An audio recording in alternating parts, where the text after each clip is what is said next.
Shout out to the fam, man. Appreciate y'all for all things Pelicans. You're now tuned in rather to the Pelican Postgame Report. Much love to the flock. Appreciate y'all being in this episode of the Pelican Postgame Report, man. We back like we didn't stop. We back at it. Shout out to y'all, man. Hey, we just left from this joint, didn't we? We just left from this joint not too long ago, but guess what? We back, man. All right, grand rising and good morning to all the family members out there. PPR in the morning, in the AM. Shout out to you guys. Appreciate you being in the stream. And we touched on a few things last night. This time, Saturday morning is more like a kind of brief recap of what we did on Friday. And of course, we're going to open up the lines of communication for the family members to chime in and give their thoughts on our Pelicans, man, and some of the things that we've been dealing with. And of course, some of the things that we've been dealing with was the fact that Coach Freddie V, that's right, been here for 14 years, man. Ultimately, took a job as the top assistant on Monty Williams, another Pelican, former Pelican coach. There's a lot of Pelican ties. I think DC made this comment last night, man, about how Detroit is just pilfering talent from the New Orleans franchises. Like the coach of the Detroit Lions, a former New Orleans Saint coach. He's up there running the team. Former personnel out of New Orleans is having success with the Detroit Lions. The Pistons says, hey, man, why not? Let's take some of this talent. So you got a former general manager, Trajan Langdon, Michael Blackstone, who was a vice president of basketball administration, was one of his key people who will be one of his lead guys in Detroit. And then they reach back and says, man, let's go ahead on and get Coach Freddie V, bring him up here with former coach Pelican coach Monty Williams and giving him the top assistant role. And let's see if we could kind of turn this thing around. And listen, for you Detroit people out there that's watching the PPR stream, man, let me tell y'all something, man. Trajan Langdon is going to get you guys together, man. He's going to build a competitive Detroit team, man. Y'all going to be winning games. I ain't going to say fast, because you still have to build the talent and get the right collection of players, but you do have the right dude with the imagination to do it. So, yeah, you got some serious talent right there. And, of course, we knew Trajan was trying to get out of here for the last several years of various jobs. He couldn't shine under David Griffin. The media would ask David Griffin questions without even shoot right past Trajan. Trajan standing up there, I'm the general manager, right? You're supposed to go right to that other guy. So he couldn't shine, man. And whatever moves he did get credit for would not go to him. It would go to David Griffin, because his mouth too big. He likes credit. He likes to be out in the public as opposed to playing the back. Let that general manager, get that credit. So he took his leave and got out of here, and he took Coach Freddie V with him. Now, listen, I want to share this with y'all, man. And for a lot of people that said, that talk about Coach Freddie that really don't know him, listen to what Lonzo Ball had to say about Coach Freddie and his dedication. And Coach Freddie worked with a lot of people, man, in New Orleans to really help them get their games together. One of the most interesting players that he really helped to develop his three-point shot was Lonzo Ball. And if y'all remember, Lonzo Ball had this weird motion where he used to shoot the threes out of college, and people used to talk about how slow it was and that his shot would get blocked a lot because, of this thing. But ultimately, you guys seen what happened with that is Coach Freddie was able to get him together, not only fix his shot where it's actually a professional shot, but help put several percentage points on his three-point shot, helped them out. And he did that for Herb Jones. He did that for a number of players. And just the dedication of being through several administrations, 14 years in the Pelican building. I just like to give all the credit I can to Coach Freddie V, and shout out to Pels Press. They're the one that had posted this. But listen to this. Coach Fred, like I said, I owe him everything. I remember first coming to New Orleans. I get there, I'm working out, I'm shooting around, he's rebounding for me. I'm doing what I always do. About 3-4 days goes by, and he's like, yo, like, we about to change this. I'm like, shit, like, season about to start. Like, what you mean about to change it? He's like, I'm going to be here. I'm like, all right. Like, if we're going to do it, we're going to do it. So I just remember shooting. Man, he used to bring his son back at night all the time. He would be in there running around. But I respect him so much because, people have families, bro, at the end of the day. And for you to give me that time, no extra charge or nothing like that, you just come in there to help me out. Like, so that means a lot to me. So I can't tell you how many nights he helped BI too as well. We was in there every night, man, just shooting. Man, Coach Fred, all right. So there you go, talking about Coach Fred, man, and what Coach Fred talked about helping BI, Herb Jones, a lot of guys Coach Fred helped out, 14 years of dedication. and he deserves it, man. He finally got an assistant role. Now, what's interesting is we do understand and know that with Trajan Langdon leaving and taking some guys with him, Coach Freddie V's going. There's also the James Borrego card that's attached to this whole thing. What Coach Borrego is, and this is coming straight from LakersNation.com. They're talking about the James Borrego's categorized as the leading candidate in the search. Now, we heard about the flashier JJ Redick and all the stuff that he's going on, but according to them, they're saying that Borrego's the guy that's in the head of the search after they've lost to Dan, what's his name? Dan Hurley from UConn. A lot of people believe that 20 million stood between him and becoming the Lakers coach. Well, if that was the case, they really dropped the ball on that one, man, to be honest with you. But Borrego is a dude that's listed very seriously in the Lakers search as well as the Cleveland Cavaliers search. So if you do lose James Borrego, probably one of the key people that could have been up for the top assistant role could have been Freddie V. But that's interesting at the same time because Borrego's a part of the card. Now, as we know, there's a lot of minuses going on right now with Pale Nation. We see teams like the Lakers, like the Cleveland Cavaliers, which were playoff teams who were a lot more competitive than what the Pelicans were, firing their coaching staffs or their coaching staff and their head coaches to find more experienced guys for a different direction.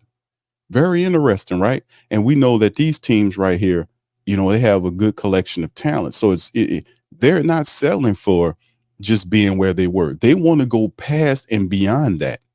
So with that being said, it's like, nothing really happening with the Pelicans in terms of them kind of getting in here and doing searches while they're losing people, finding people, doing people.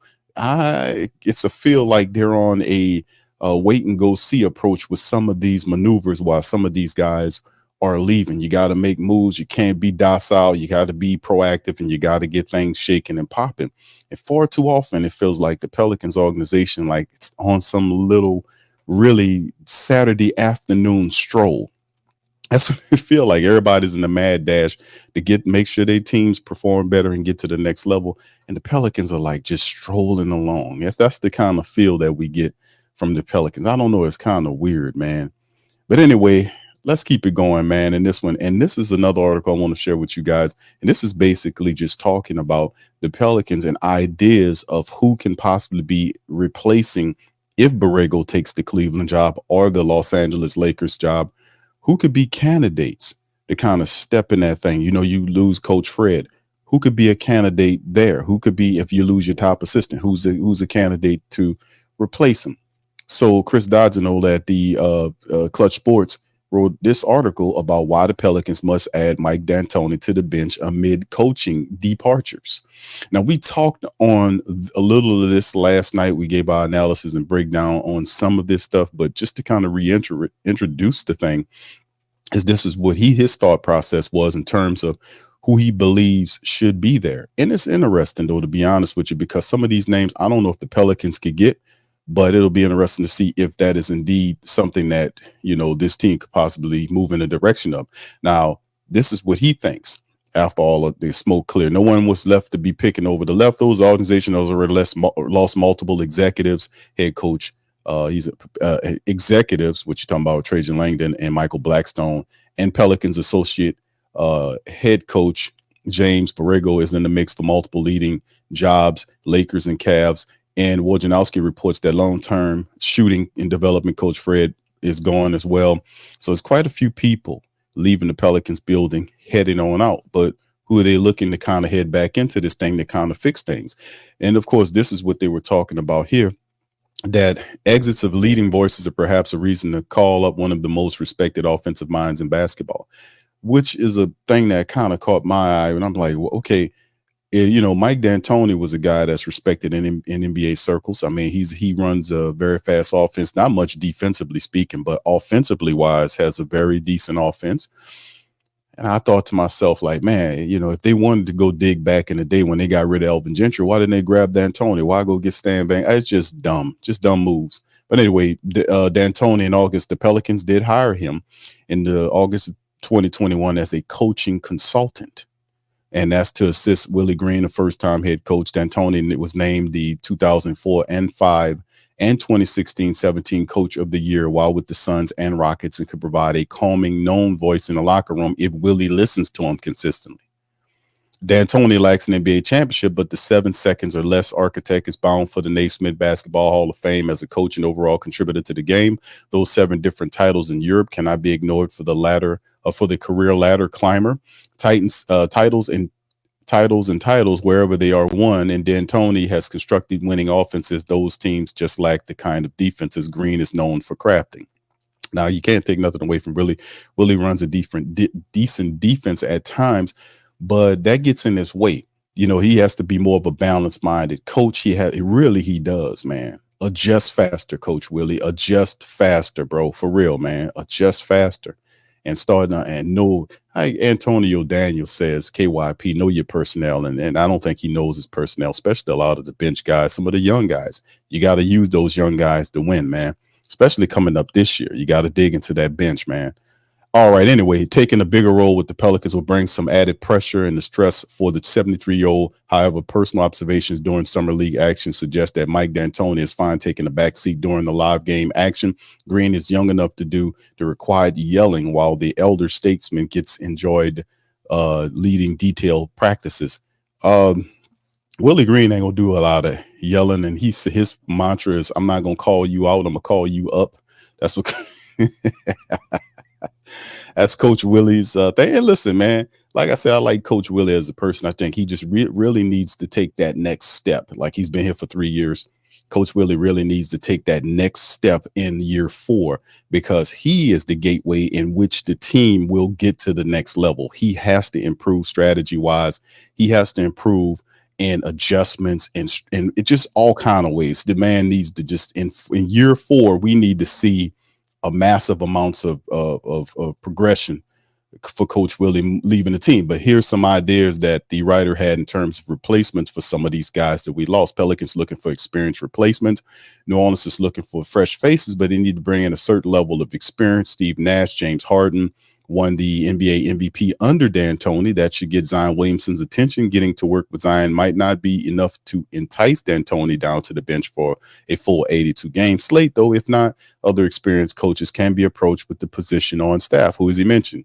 James Borrego and Kenny Atkinson are both doing interview sessions with the Cleveland Cavs this week. Addison did well as a development coach. He did a great job, Kenny Atkinson, with the Brooklyn Nets. And that was a name that I was throwing out there before the Willie Green hire. I was like, Coach Atkinson, Dave Yeager. I even was throwing out Mark Jackson, but we know Mark Jackson's blackballed.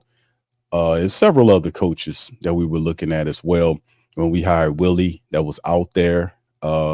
Jamal Mosley was a guy the Pelicans actually interviewed, and he went to Orlando and actually turned Orlando around. So you can see Jamal Mosley really took to him out there and really had some success right there. So there's a couple other people, but this is who he talked about. Terry Stotts. I didn't know Terry Stotts was still coaching, but I looked it up and he's 67 years old right now. The long-term Portland coach. He was on the bench for Milwaukee, I think, last year.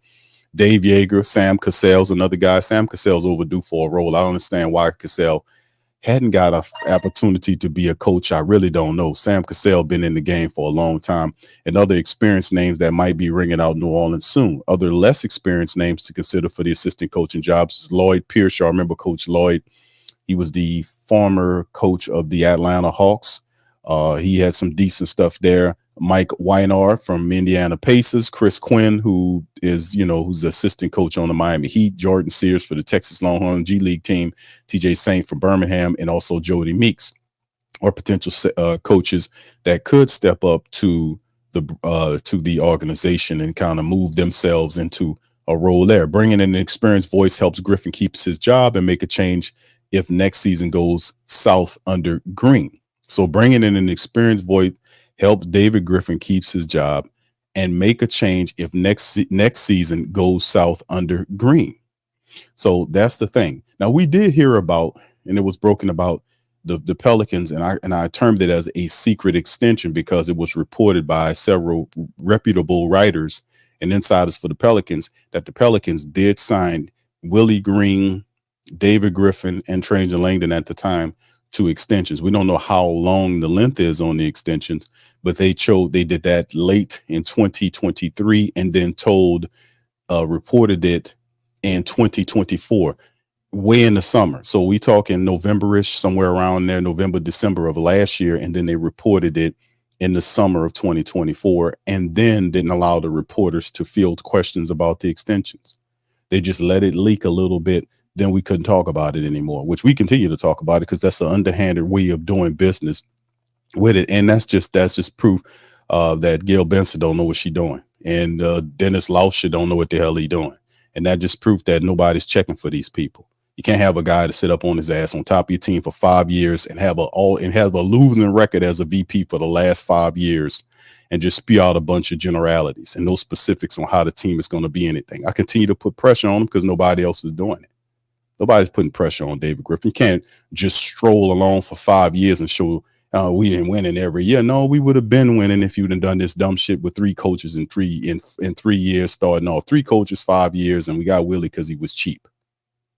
Hell, when they picked up Willie had to take assistant coaches from the previous regime because they didn't want to break the contracts and pay him any money. That's what Jacques Vaughn turned the job down. See, I know all about this stuff, man. We covered this stuff for years. PPR, the longest running Pelican stream out there, man. We've been doing this for a while. #1 independent. So this is the thing, though. When we look at some of these lists of coaches here, some of these are really good coaches that can step in, young and experienced coaches.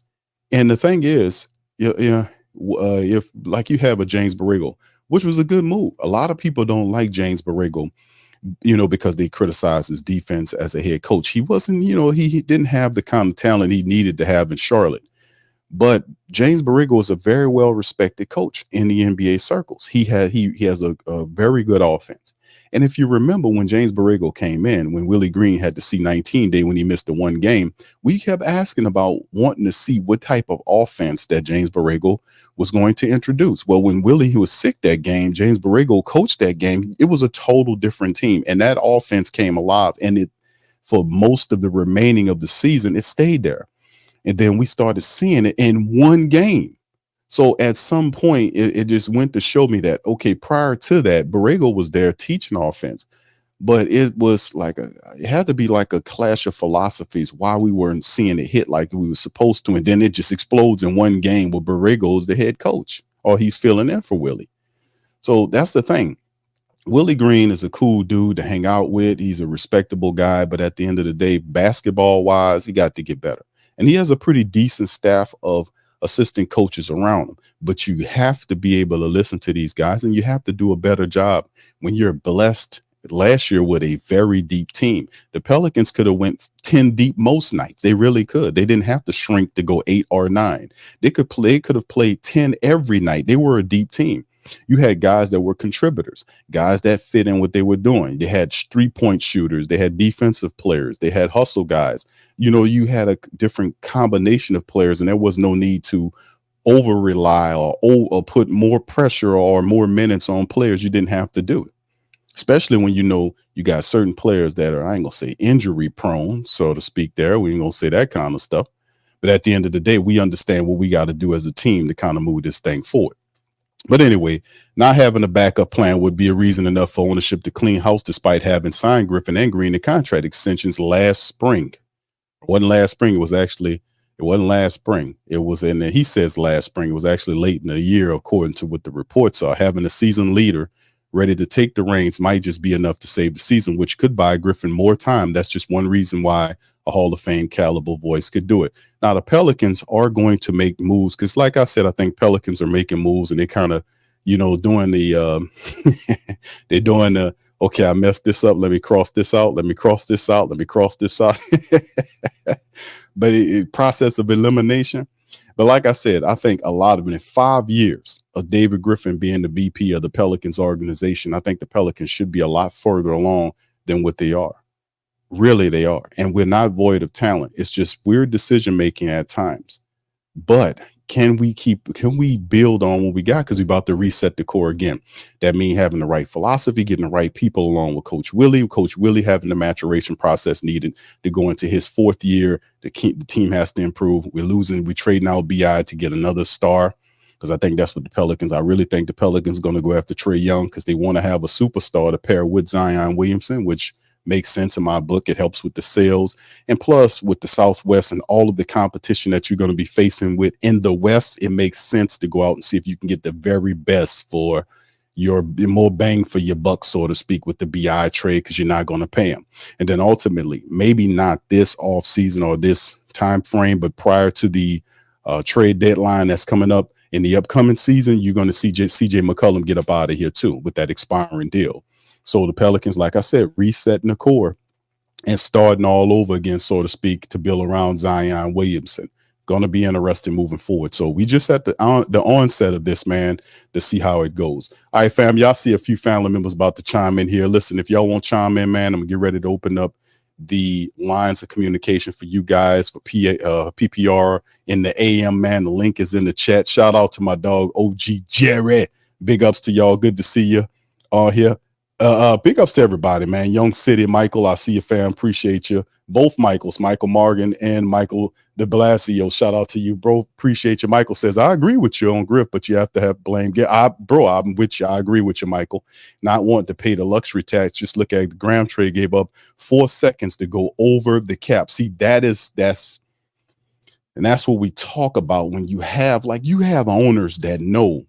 Like you had Mark Cuban. I know Mark Cuban sold his team, but prior to what the Mavericks are doing this year, Dallas was a team that won it before with Dirk Nowitzki, and notice Cuban was involved. He knew basketball, a great degree of it. He wasn't a master, in that thinking, but he knew enough about basketball. He was involved in it. Prior to him buying the team, he was a big supporter of the team. You see?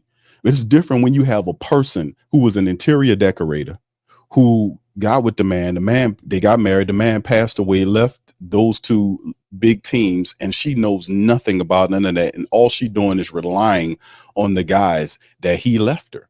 She doesn't have a vision for these teams. She doesn't have it. She's still relying on his vision, and he's gone.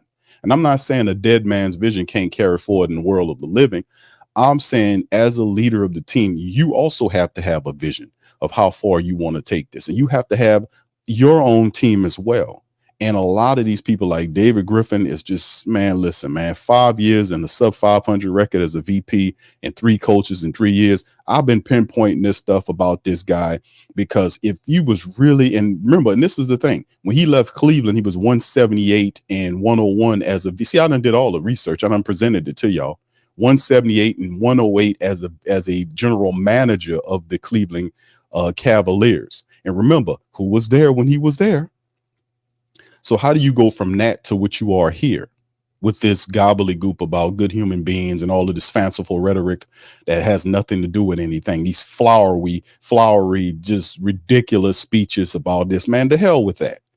The proof is in the pudding, and what you see on the court, we got a team of good human beings that won 49 games, but get their head bashed in the playoffs and ran out of there 0-4. Didn't show any heart, no nothing. No, we don't need all of this good human beings and we building a basketball family. We paying these people to play basketball. They're professionals. And if they got some guys in there, we want some dogs in there, because the NBA, look what some of these teams that are aspiring to be great in the NBA, they got dogs on their team. They got dogs on there. They got people. We don't care about all this rhetoric about good human beings and building a basketball family. You wasn't talking that shit in Cleveland. You wasn't talking like that then. Smothering out people like Trajan, and they trying to build the team, and he's standing over there. Get out of here, man. Get the hell out of here with that. 5 years sub 500, 2 playoff appearances in 5 years, and the team had plenty of talent. I give you a F, playboy. A D minus, a F in 5 years. 5 years? 5 years, fam? That's a wow, man. That's a half a damn decade, man. For real, man. For real. All right, so y'all want to get on here. Diesel, I see you, fam. Stay right where y'all. If y'all want to pop in, the link is pinned to the chat. If you want to chime in, you have your chance to chime in. The show is for you guys today. I want to hear what the hell you got to say, baby. All right, so anyway, let's do this, man. One more object right here, article I want to go over right here, and this is just one right here. talking about the mock draft roundup. We got the draft coming up real soon, so it's going to find out exactly what the Pelicans going to do at 21. Like we said, we don't have any second round draft picks, but these are some of the projections that some of the top mock drafters are saying that the Pelicans are going to go with at number 21. And this is pretty much what they have laid out. So let's take a look at some of these things that were put up by Jim Eichenhofer.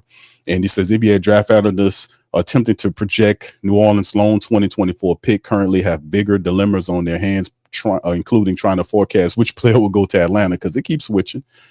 A draft class that features no consensus number one pick will create a highly chaotic, unpredictable round one coming up on June the 26th. And of course, you guys know that the draft is now broken up into 2 days. It used to be one affairs. Now it's 26, I think 26 and the 27. Round 1 and 26. The round 2 is, I think, the 27. So anyway, somewhat paradoxically, however, updated mock draft projections for the Pelicans at 21 actually have reached some semblance of an agreement. Pelicans have checked in with various websites last week. The projections were somewhat split between guards and centers, but there's a significant front court tilt to what the pundits are expecting in New Orleans what to do with that late first round selection. So player pro comparisons are provided by a wide range of statistics. So this is who the Athletic June 15th read. They said Zach Edey should be the Pelicans pick at 21. I don't know if he'll be there, but yeah, whatever. Pelicans might have a significant need at the center with Big V hitting free agency. Ideally, they'd find one who can shoot from 3 to play the next to Zion Williamson, but Edey is clearly the best big on the board at this point. So his comparisons are Bulldog. What, for real? That's what they see. Majanovic, the big guy, that's what they see. And Zubac. All right, this is to me, y'all. Zubac remind me. He looks like Paul Gasol's brother, Mark Gasol. Doesn't he remind you of Mark Gasol? Zubac. I don't know. And and of course they have comparisons for Valanciunas. I actually think, and I've watched a lot of film on Zach Edey quite, over the last couple of weeks because we got our mock draft content, our stuff about to roll out this upcoming week. And if you watch Zach Edey on film, and we played some of the footage on PPR, he's a lot faster than you would anticipate. They show footage where he moves his feet actually pretty well, and he's the biggest guy there. He's 7'4". Almost 300 pounds, but he moves pretty well for a 7'4", 300-pounder. A lot of people are on Zach Edey because they want the Pelicans to draft him because they're looking at that guy in San Antonio, and they're looking at him being a force to maybe deal with Wembanyama. Wouldn't that be interesting to see big guys like that toiling it out? Now we know the league, many teams not about the big guy like that, but at some point you got to have some guy that can ball or neutralize or attempt to neutralize Wembanyama if that's a real thing. But Wemby get on way out there on that 3-point line, he can hit them shots, so he's a different person altogether. But like I said, some people think about it like that.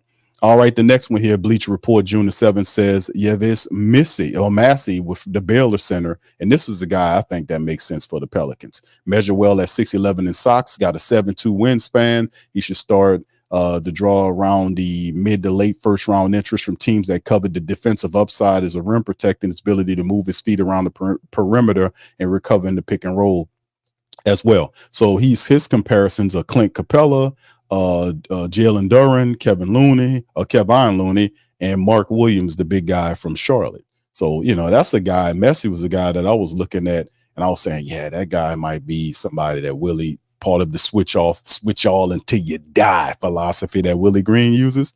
CBS says Carlton Carrington, a Pittsburgh guard. Who knows what the Pelicans roster will look like come October, so they'll just draft the best prospect available at 21. To me, that's Carrington, better known as Bub, who profiles as a heat-check bucket getter with a deadly put-up jumper who can also be a secondary playmaker. Think Bones Highland or Lou Williams, but bigger. Carrington pro comparisons are NAW, Spencer Dinwiddie, Sean Livingston, and Lou Williams. I don't know about a guard at that position. I don't know. A lot of people thinking the Pelicans should go with a big there, but okay. All right. CBS also, Adam Finkelstein says Zach Edey should be the guy as well with Bell in free agency, and the center is one position the Pelicans haven't invested in any recent draft picks. That's true. We went with a bunch of guards, and we did have a couple of wings. Edey, well, what? I mean, the last center we drafted high was what, Jackson Hayes, if you want to call him that. Edie was dominant as a college center, was seen, we've seen in a long time. He's the best one on the board, but Deron Holmes could be another option. That's the guy that I've often talked about. I put on you guys' radar as Deron Holmes. I think he's a really good one as well. ESPN says Carlton Carrington, Pittsburgh guard as well. And then they kind of fall back and says for value, Khalil Ware from Indiana. This is a gamble at 21, but an interesting one. New Orleans team might need to re-envision its minutes at center next season.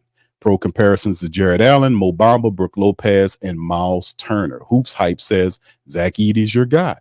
He says, when asked when he believes the current draft range is, they say Edey replied between 10 to 25, so they believe Zach Edey will be there when the Pelicans pick. NBA DraftNet also agrees that it should be Zach Edey as well. NBA Draft Room says Khalil Ware. The Ringer says Javiz Messi should be the guy. SBN Nation says Kyle Flipowski, the Duke center. That's a new one. He lacks the ideal length and speed for an NBA big man, but his shot develops. He can give New Orleans a big man who can space the floor and get the ball to Zion and company. I don't know about that. Zach Collins, Hartenstein, and Brad Miller are guys that they see Keller Flipowski as. USA Today says Messi, the Baylor center, and Yahoo says the same thing. So very interesting picks right there. Most of the people see the Pelicans with a big there. I don't know what the family members think about that too. What do you guys think they should do? You remember? Well, we talked about on PPR, we often talked about that, like whatever you're going to do at the center position, because I ain't gonna say it was a disaster, but Valanciunas wasn't used to his fullest potential with Willie Green. And then as the year went on, Willie just went away from him. There were games when I remember that Valanciunas was balling in and Willie just slowly went away from him. And it was games where you could have used Val because he was a double-double machine. He played every game and he was there. And we just did, for whatever reason, he just gravitated away from Valanciunas. I remember Valanciunas sitting up there just watching the game. You open up the second half of the game and Val would be just sitting on the bench watching shit happen. And I was like, man, it's got to be a better way. It's got to be a better way. I often thought to myself, I was like, damn, they had the entire year to trade Valanciunas. If they didn't see a future him, they had the whole year. See, they started the year off, the former year off with discussions. They broke the discussions off with Valanciunas before the year started. Put one in the chat if you remember. They had the entire year to come up with a trade to get Valanciunas out of there, to find at least a person that fit exactly with what Willie Green wanted to do. So if Val's not the guy, you have to go back to Coach Willie. What kind of big does Willie need there that he wants there that fits the switch y'all till you die philosophy? What is that? So we'll see. All right. So anyway, with that being said, man, y'all feel free to hit the chat. Diesel popped out of there, man. Listen, if you guys want to join in, please feel free to jump in this thing as well. All right. Big ups to Josh in his bag. Tedra. All right. He says, sup, it used to be Big Q. Okay. Thank you, man. Appreciate you. I used to be Big Q. It's still me, brother. But man, as you get more experience, baby, I don't say older. I say more experience, baby. As you get more experience, baby, it's like fine wine, baby. You gotta be able to get in shape, baby. You know what I'm saying, man? When you get up in age, brother, you got to keep doing what you're doing to stay in physical shape for them youngsters, man, and really for yourself, man. So thank you for that. All right, okay. Michael says, Morgan says, okay, besides spending all the crazy trades, rough coach is on his own grip. Yeah, bro. Hey, listen, when Trajan Langdon left and took that Detroit job, I want y'all to understand something. The target is that target, that scope is on David Griffin. It's not going to be on Graham, who's taking a general manager position. It's not going to be on him. This scope is fixed on David Griffin. And Trajan Langdon is not a fool. He would get no credit and all of the blame. So if something went awry, he would have fired Trajan Langdon. He would have been the fall guy. We know this. The general manager, but we know that the VP Griffin was the one that did the Stan Van Gundy dumb move and all these moves. A lot of these moves that didn't make sense. You could tell the difference between a Langdon move and a Griffin move.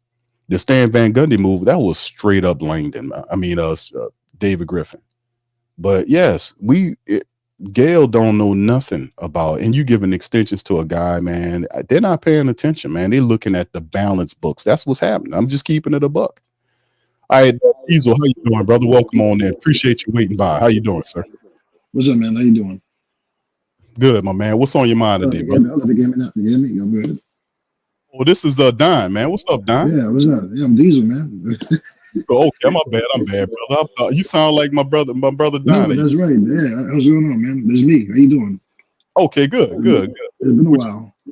Yeah, it has been a while, bro. What you think about the Pels today, bro? What you think about what we should do in terms of the draft and maybe some assistant coaches during Coach Willie? Well, first of all, so wait a minute. So dude's leaving. I forgot. Fred Vicious leaving. Fred's leaving.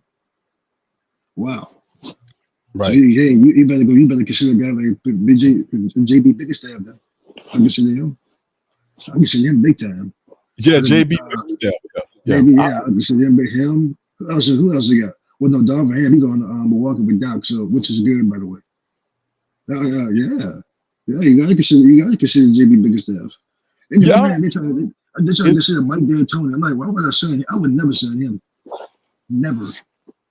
I don't know if is Bickerstaff still out there. I thought he took a job with somebody. Let me look that up right quick. I have no idea. Yeah, I thought JB Bickerstaff took a job. He didn't stay out there long. I want to say somebody picked him up real quick. Who picked him up? I don't know. I can't say. I thought he was still available. I might be mistaken on that, but I could have swore I seen a report with somebody picking. But yeah, go ahead, bro. Go ahead. No, but I'm saying that they're hearing that they want to consider Mike D'Antoni. I said, why would I consider Mike D'Antoni? He hasn't done anything in the NBA. But choked. I don't know nobody around him, man. I remember him when he was in Phoenix with Steve Nash and Lamar Stoudemire. That didn't work. Because he didn't care about defense. He just cared about offense. So no Mike D'Antoni, but who else is leaving? Fred's leaving. Who else is I forgot his name. He's the assistant head coach. I can't get the dude's name out. Damn, what is his name? He's interviewing for the Lakers job. That was I can't get the dude's name. This is crazy. And Borrego, James Borrego, he's leaving also. Well, he ain't going yet, but I mean, that's another big loss. Right. That's two, man. Right. But that's what they were saying. It's like, okay, they have some people out there that they can look at. Chris Quinn was a guy that a lot of people talked about. They looking at him as from Miami, the Miami assistant under coach. What about Avery Johnson? He'll be a great candidate, in my opinion. Oh, That'd be great. Huh. Yeah, man. Yeah. I really consider him.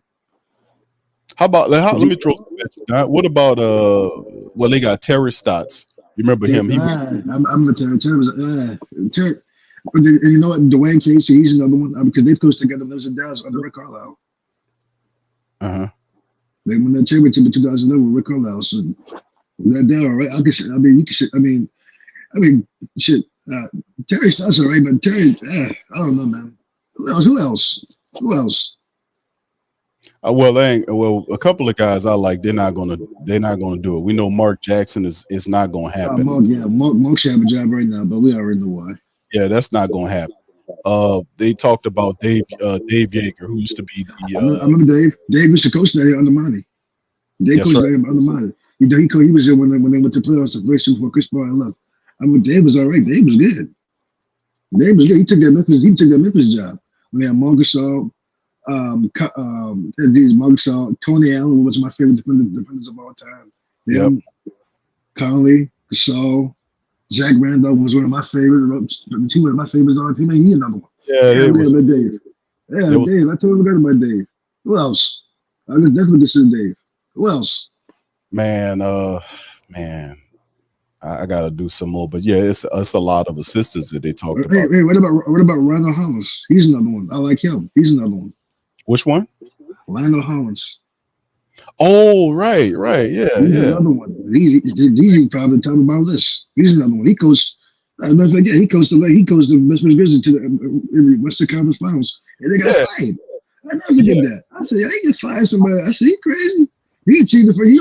Actually achieved it. First time in franchise was Memphis Grizzlies to get to the Western Conference. I'll never forget that. And he played San Antonio. I mean, Frank. How about Frank Vogel? Would Frank Vogel be a guy you want? Frank's another one. I consider Frank. Frank got that was so stupid after Frank. I didn't like that. I didn't like that Frank got fired. JB Bigstaff got fired. JB Bigstaff took his team to the second round and got fired. I was like, no. Yeah, he should have got fired. And Don Harrison got fired. But he's gone anyway. Is Lionel Hollins still on that coaching staff for the Lakers? Is he still on? No, he's been gone. He's been gone. He's been gone. So he's just not. He ain't anywhere. I don't know where he's at right now, but I would definitely consider him. They got a lot of people that was on that Lakers staff that got fired. They fired the entire coaching staff. I forgot because he coached. I forgot his name. Fred. Phil. I forgot his name, man. I know his name. I know when I see him. Because he got a great beard. He coached Kawhi when he won the championship in Toronto as an assistant. He went with Kawhi and left Toronto. He had gone to the Lick. I forgot his name, man. I forgot that dude. You probably know what I'm talking about. You talking about he used to be with Toronto? He would he was coaching the Lake. I forgot his name. I know when I see him. I gotta look him up now. God, man, I can't believe it. I gotta look him up. I know his name when I see him. I know, and then there's we know Sam Cassell is another guy that they made. Sam should be head coach. And David Fisdale was another dude that they thought that should have got another shot too. But David Fisdale is he took it. It's Fizz gone. I think I think isn't he with Phoenix? He went to Phoenix. He was. Phil Handy. There you go. Phil Handy. He's another one. Mm-hmm. I consider Phil. He's another one. He coached LeBron all those years when they were with the Lakers. He coached Kawhi Leonard. Mm-hmm. That was for Kawhi that got hurt when he was in Toronto. Yeah. Let me see. Look it up right now. Where he at right now? He's 52 years old. Young. Let me see. He coached in Toronto with Kawhi when I came to Toronto. He coached LeBron when he went back to Cleveland. He coached under Kobe with the Lakers. Yeah, there you go. Phil Handy. Yeah, he coached with Kobe for 2011 and 2013 before Kobe retired. Yeah, he was there with Kobe ruptured his Achilles. I'll never forget that. Yeah, it'd be that. Yeah, I definitely consider him. But how about Kobe? I'm sorry. No. I'm just saying because I know a lot of these coaches, man. These are good suggestions. No, they are. But what about some of these? Is there any coach on the Pelicans staff that they can kind of look at and say, "Hey, man, it's time for you to have a promotion"? If there is an assistant that's available, is there anybody on staff that the Pelicans look at to see if they can get the top assistant role? I know that Borrego, they brought him in, and I knew it wasn't going to be a long fix because how the offense looked. I figured that somebody would see him as valued a commodity and try to bring them into their group, and that's what the Lakers looking at doing, Cleveland looking at doing. Yeah, but that's crazy. Cleveland, they might hire him. It's crazy. All this stuff goes down to where Brian James go at. Isn't that crazy? Ain't that sad? Yeah, that's bad. It's sad. This dude, he turning down workouts. I'm like, are you crazy? You should never ever turn down a workout. So when your daddy at the top is at the top of the food chain in the NBA, you can do what you want, but that's not right. You still other people. My thing is the kid's good, but he needs more time, man. He's not ready. Yeah, the and then when you talk about the JJ Redick thing, the JJ Redick. We don't even need to talk about that. We know what's going on. Hey, listen, he's under the payroll. He knows it. I know it. You know it. Listen, I can't believe. I remember JJ when he was in Orlando. I can't. He was a very good role player when I was coming to watch it. Like, man, all of a sudden he just went 360 on everybody. This is crazy. Yeah, he's going to sit as a head coach. Come on, man. I don't understand that. That's for crazy. The Lakers, no doubt for the Lakers organization. That's the crazy part about it. Like I'm telling you. Yeah, Jerry Buss is turning in his grave. Kobe Bryant is turning in his grave. And you know what's crazy? Magic Johnson, he was smart. He gone, so he don't deal with none of this no more. That's why he left. He know what was going on. When he had left, everybody was shocked. I see why he left. Because he won't be dealing with none of this foolishness. That's ridiculous, man. Yeah, we got it. A lot needs to be cleaned up, man. Yeah. He said Phil Hanley got fired from LA, I believe. Yeah, they had a lot of craziness going on there as well, man. But yeah, It's just sad. But yo, man, but listen, you've been talking about these trades. We've been talking. Well, I've been watching, man. You've been talking about these trades. I've been hearing everybody talking about Trae Young. I like him. I like DeJounte Murray. I like the kids from Cleveland. They just can't get the dude name. He pointed out for Cleveland. I can't get this dude name for some odd reason. Garland. I like Darius Garland. He's another one I like. He's good. Jared Allen, I like. He's good. The other thing is, people keep talking about Trae Young. I like Trae Young, but what about Clinton Pelton? He can start. No, but you gotta understand though, bro. When they talk about bringing in guys like Trae Young, Yeah, that the Pelicans are swinging for the fences, man. They need they got no choice. They right. Exactly. They can't. And this is the thing. They can't go out in the free agency and go get a superstar and bring him to LA, to bring him to Louisiana to play with Zion. You got to trade. You got to trade for it, man. Got to trade to acquire a superstar.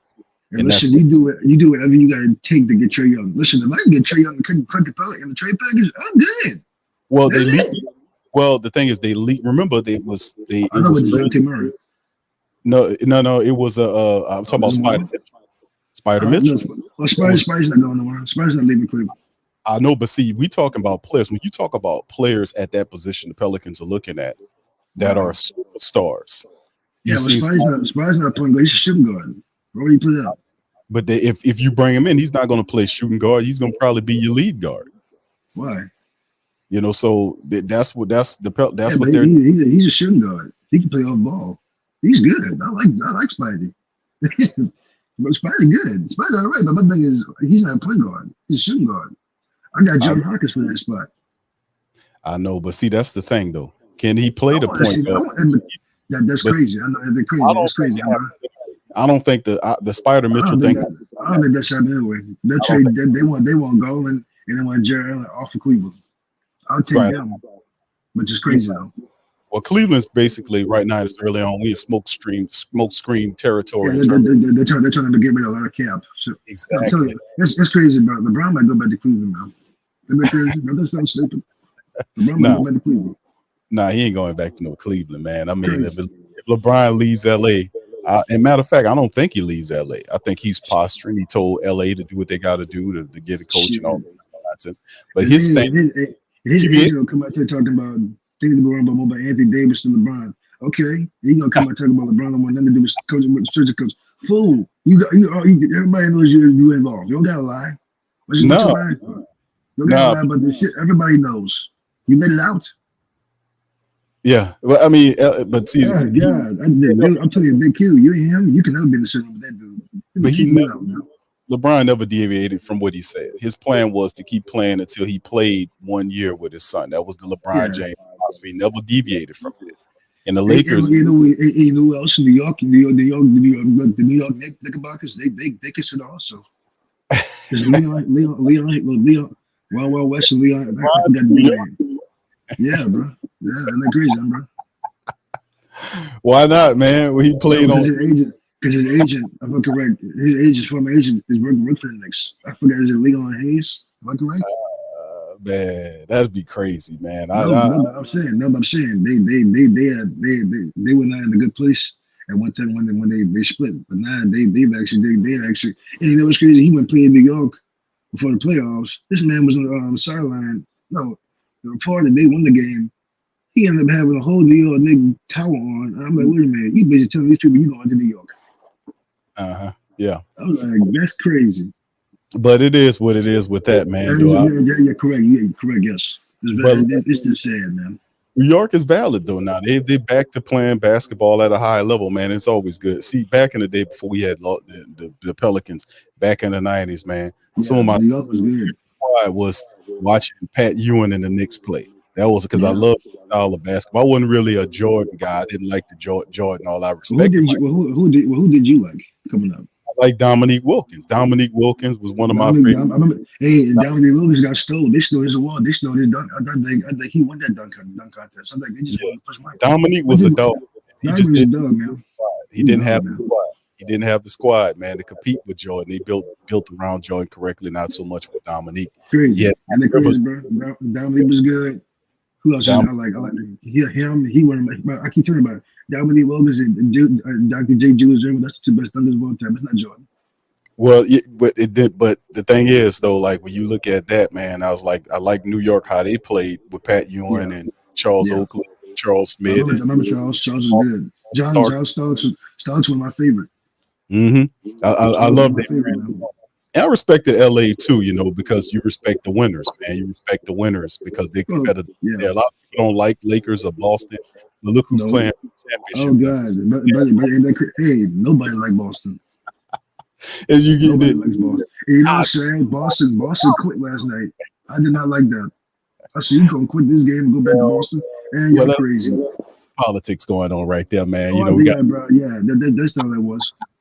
we got. I'm crazy. But hold on, Doc. Shout out to Lex. What's up, Lex? What you in the car? Huh? You're Oh, riding around. is So, that Lex? How you doing, lady? How you doing? hey, how First you of all, good doing, morning. man? First of all, good morning. I apologize for coming in so late. No, you're good. You're good. That's great. You're very good. I see you've been taking care of my guy Big Q, man. That's good. He's evolving. This is good, man. Yeah. Shout out, bro. No Shout doubt. out. No, that's All the right. truth, though. He's the reason why he's doing good right now. He's not in the good. He's because back then he was not in a good place. He was always screaming how now he's in the complex. That's good. Nothing wrong with that. He's Yeah, relaxed. nothing wrong. Oh, that, man. Yeah, that's good, man. I'm telling you, he won't be dealing with no stress and depression, man. You're too old for all that, man. All right. But look, Don, appreciate you chiming in, brother. As always, much love to you, my man. Thank you, bro. We're gonna bring some more Yeah. people. Shout out No, to go you, ahead, bro. man. No, thank you, man. Appreciate it. Thank you, brother. Appreciate you. That's Don, man. Always, all the brother. Always, that's the mafia boss right there. By the way, man, he always chiming in. He had a different tag on there. I ain't recognize it, man. But yeah, good information. Always good to talk to him, man, about basketball stuff. Lex, you know what? We were kind of talking about mentioned some of this early on about it, and some of the solutions oriented. It's good to hear from some of the family members as well. But feel free to chime in, man, on would you like, man, it's so much, man. Like we talk about what we need to do moving forward. And I think the Pelicans taking their own a patient posture, like a stroll on Saturday afternoon type of philosophy. It feels like where you see guys leaving the organization. You lose Trajan, you lose Michael Blackstone, you lose you're gonna lose James Borrego, because even if Borrego doesn't get in a position to JJ Redick, there was a report came out that if JJ Redick gets the LA job, that he was going to reach out to James Borrego and bring him on his staff. And a lot of people, like DC was saying, man, I don't think he make that move. I said, why would he make it? I said, money, Yeah. and it's an opportunity to jump from the Lakers. And listen, it pains me to say this, but right now the Lakers, they're proactive. They're getting it together, and they're not waiting on nothing. They fired a coach, that had a winning record. They didn't like the progress that they were getting, and they pushing it forward. And we sitting here like we good with what we got. Cleveland, these guys are not waiting patiently. They're being proactive and attacking things. So, it kind of spits to that mentality about that. A lot of people like, man, get up off your ass and do something, please. But go ahead, Lex, you got the floor. Yeah, I just think it's too much complacency for too many years. Way too much complacency. First of all, the Pelicans are in the West. If you're in the West has been on top. I mean, it hasn't been no contest as far as, the East and the West for real. It's very competitive. Really in the playoffs, the West, they beat each other up. And they beat each other up. And then by the time they play the East, it's almost like, the West beat each other up so much, it kind of helps the East out a whole lot. So, the thing is that you have to stay proactive, like you were saying, in order to compete at a high level. So, that's the biggest thing right now. That's the biggest thing. You have to keep it going, keep it moving, and different things of that nature. So, I mean, that's that. If they are able to do that, that's a start. I mean, you still have the small nuances and details and things that you need to work out, the kinks that you need to work out of, but getting the right pieces, making the right decisions, and really, I think the bulk of it is not, like I was saying on last night, the leadership, but the financial part. That's really like the undercoat of all this, because it's like that's why they're going the cheaper routes. They're not really getting, that's too much of a weight, a burden that's on the decision making when it comes to trades or moving pieces around. But you got to find a way to stay competitive, and that's at all times. That's not just, hey, we're going to take a break for a few months or for a season. No, you can't do that. The game is always changing. Pieces are always changing. It's just like, life is always changing. So you have to know how to adapt and change with it. So I think, that's a huge thing that the Pelicans have really missed, for the most part. Yeah, I agree. I can agree wholeheartedly with you. The complacency, man, boy, is that's a real thing. But with the Pelicans organization right now, we have to be able to be in a attack dog mentality. Being in that overall mentality is it's almost like, even though they view it as confident, that we're confident in our approach, it's like false confidence. To me, it comes off as like, yeah, we losing all these people, but we good. We just gonna do this. We're gonna be good now. No.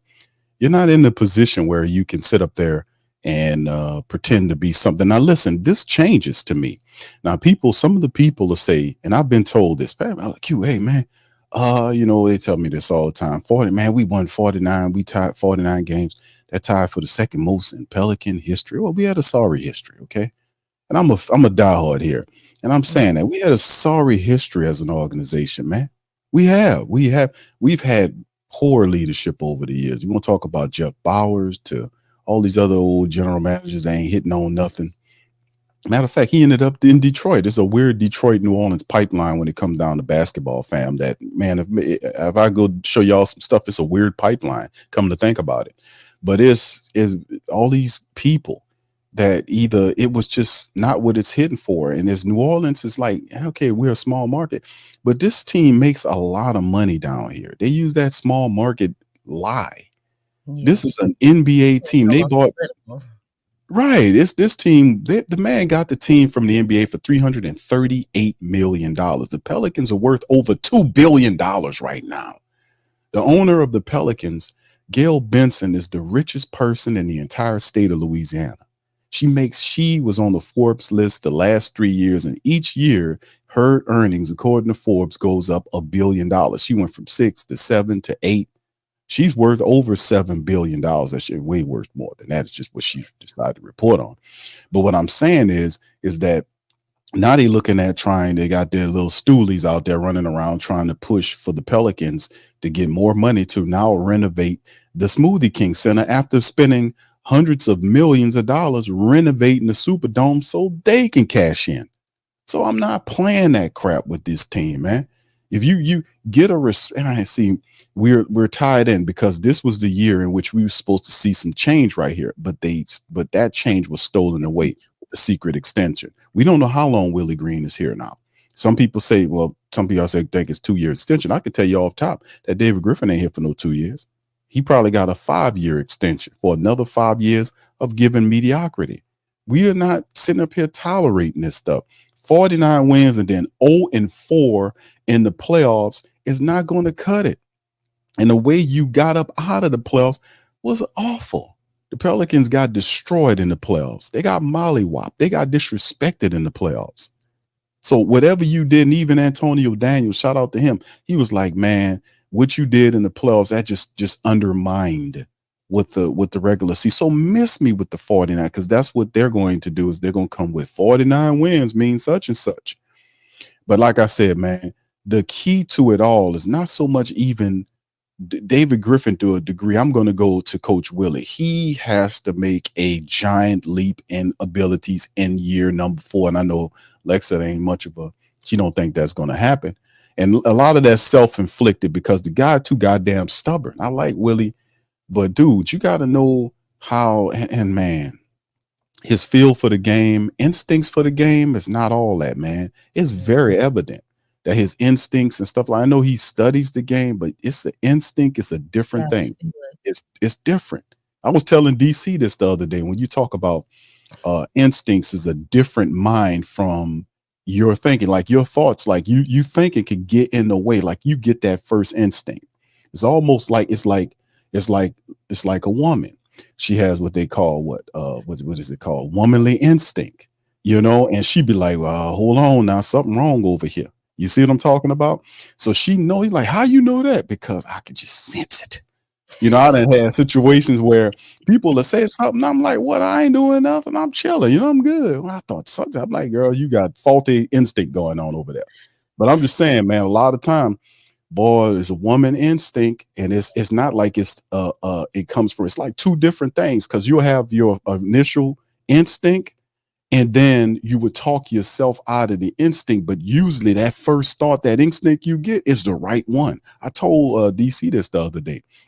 But that's what I'm saying. It's like we as an organization, man, we got to get way better than this. Willie has to step up his basketball instincts. He has to rely on the good coaches around him. Like James Borrego, offense obviously would have been a really good pairing, but you have to be able to do a better job in utilizing the personnel. And the Pelicans have to do a better job of putting people around Willie that fits his philosophy. If you gave him the job, you have to give him or work with him to get the players to operate his system, or it's just going to be a mess. You know, But let's go ahead. I'm gonna get a flow to you, and we got Brother Moles coming up soon. but you know, this season, Willie Green chose his staff. He picked his staff out. He finally got the opportunity to get his staff, and you know, so everything was in his world. The ball was in his court, and still it reeled out the same results as it's always been. So I mean, look, I think the thing is, if you're going to go and get these guys to be a part of your staff, you have to use them. Like I said, you know, it's the same thing with the internet. The internet has so much information on it, but if you don't go and and and and look for the information and learn the information on this powerful resource of the internet, then it's null and void. It's the same thing here. You got an offensive guru in James Borrego. I didn't feel at any time this season that Willie Green really utilized him. You had an offensive guru right next to you. And I really feel like really there was a clash between the offense and the defense. Because defense or Willie could not let go of his default mechanism. His default mechanism is defense. That is his answer to everything. Now, if we know that, then the opponent coaches, they know that as well as players. They know that. Man, he ain't about to put no shooter in. Oh, he did put a shooter in. Man, he about to take him out in like 2 minutes. You know, he's not going to stick with it because he doesn't believe in that. He believes that the offense will come from the defense wholeheartedly. He said that many a times. You know, everything that Willie says, you know, he's not going to waver. I believe it. Yeah, we know you're not going to waver. You show it all the time. But that's the very thing that holds him back. And the one thing that I said on yesterday is that in order to truly change something, you first have to be aware.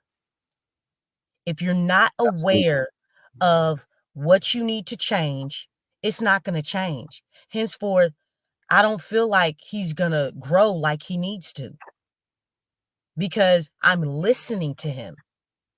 I'm listening to him and watching him. And obviously, inevitably, the actions speak the most. So, I mean, it'll be interesting. You know, even in the playoffs, he said, yeah, we're going to try some new things. We're going to change up some new things. Y'all heard him, right? That's what he said. And then right before the game, his presser right before the elimination game against the Thunder, he said, we're not going to change anything. We just need to play harder and believe in this. And it's like, dude, for the last 3 games, this is an elimination game. So you're not open to trying anything new. You're going to keep the same recipe, the same form, the same routine. I mean, he went through that whole charade only to come back and say, nah, we're not going to change nothing. And then it just so happened to be Jayhawk's birthday, so he played him for 4 minutes. Happy birthday, Jayhawk. You know what I'm saying? Boy, you couldn't make that up, man. You're absolutely right. That's exactly how it played. This dude is not a kid. He a grown man. Don't be playing him 4 minutes. That was a kiddie move, man. That was a kid move, man. Come on, man. Don't do that to him. For your birthday, I had 4 minutes for your birthday. But listen, but you're right, and that's part of that KYP philosophy is know your personnel, man, with Coach Willie, and he has to improve. Like I said, this is year 5 for David Griffin. This is going to be actually year 6 coming up, season number 6 coming up for David Griffin, and year number 4 coming up for Coach Willie. And Willie's not a rookie coach anymore. He's going into 4 years of being a basketball head coach of a professional team. So, I mean, he has to show things in more of a consistency. And like I said, if we can just get Coach Willie to get off the 50% of the stubbornness and just up like his adjustments, be a little faster. And even if he has issues with that, I'm pretty sure he has assistant coaches, and you made mention of it, Lex, that he did pick his staff. Eventually, some of those coaches, they left, like Coach Witherspoon. She took over for Chicago, and a couple of guys left. You see Freddie V leaving, so he getting more. Right, he's getting more and more of his own people here, so he should be able to take something from his guys. Right, take something from these guys, even if he's slow adjusting. They might not be.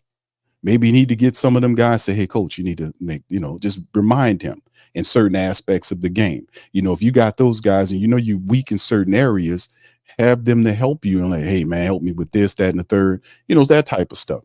He can do more of that. But like I said, he's too stubborn at times and doesn't know how to adjust when properly needs to adjust. That 0-27 situation needs to disappear rapidly. 0-27. The Pelicans could have rightfully, if they had fixed 60 games were well within their reach. Yeah. I mean, could have been, it would have been no doubt that the Pelicans would have been top 6 seed. Indeed. All those double-digit leads that were lost, losing 3 points, 3 points or less, or 5 points or less, and it's like you couldn't finish the record. The record speaks for itself. Yeah, that's terrible. How do you explain that? They don't. These games, like having double-digit leads and then losing them, it's like, okay, so the opponent coach made some changes. So what do you do? What are you going to do to counter that? It's like, those things were unacceptable. And it was well over 10 on losing double-digit leads. So it's really something. And then we talk about how, oh, wow, that play right there, it worked. Okay, you found something. And then the next few plays, you went away from it. It's like,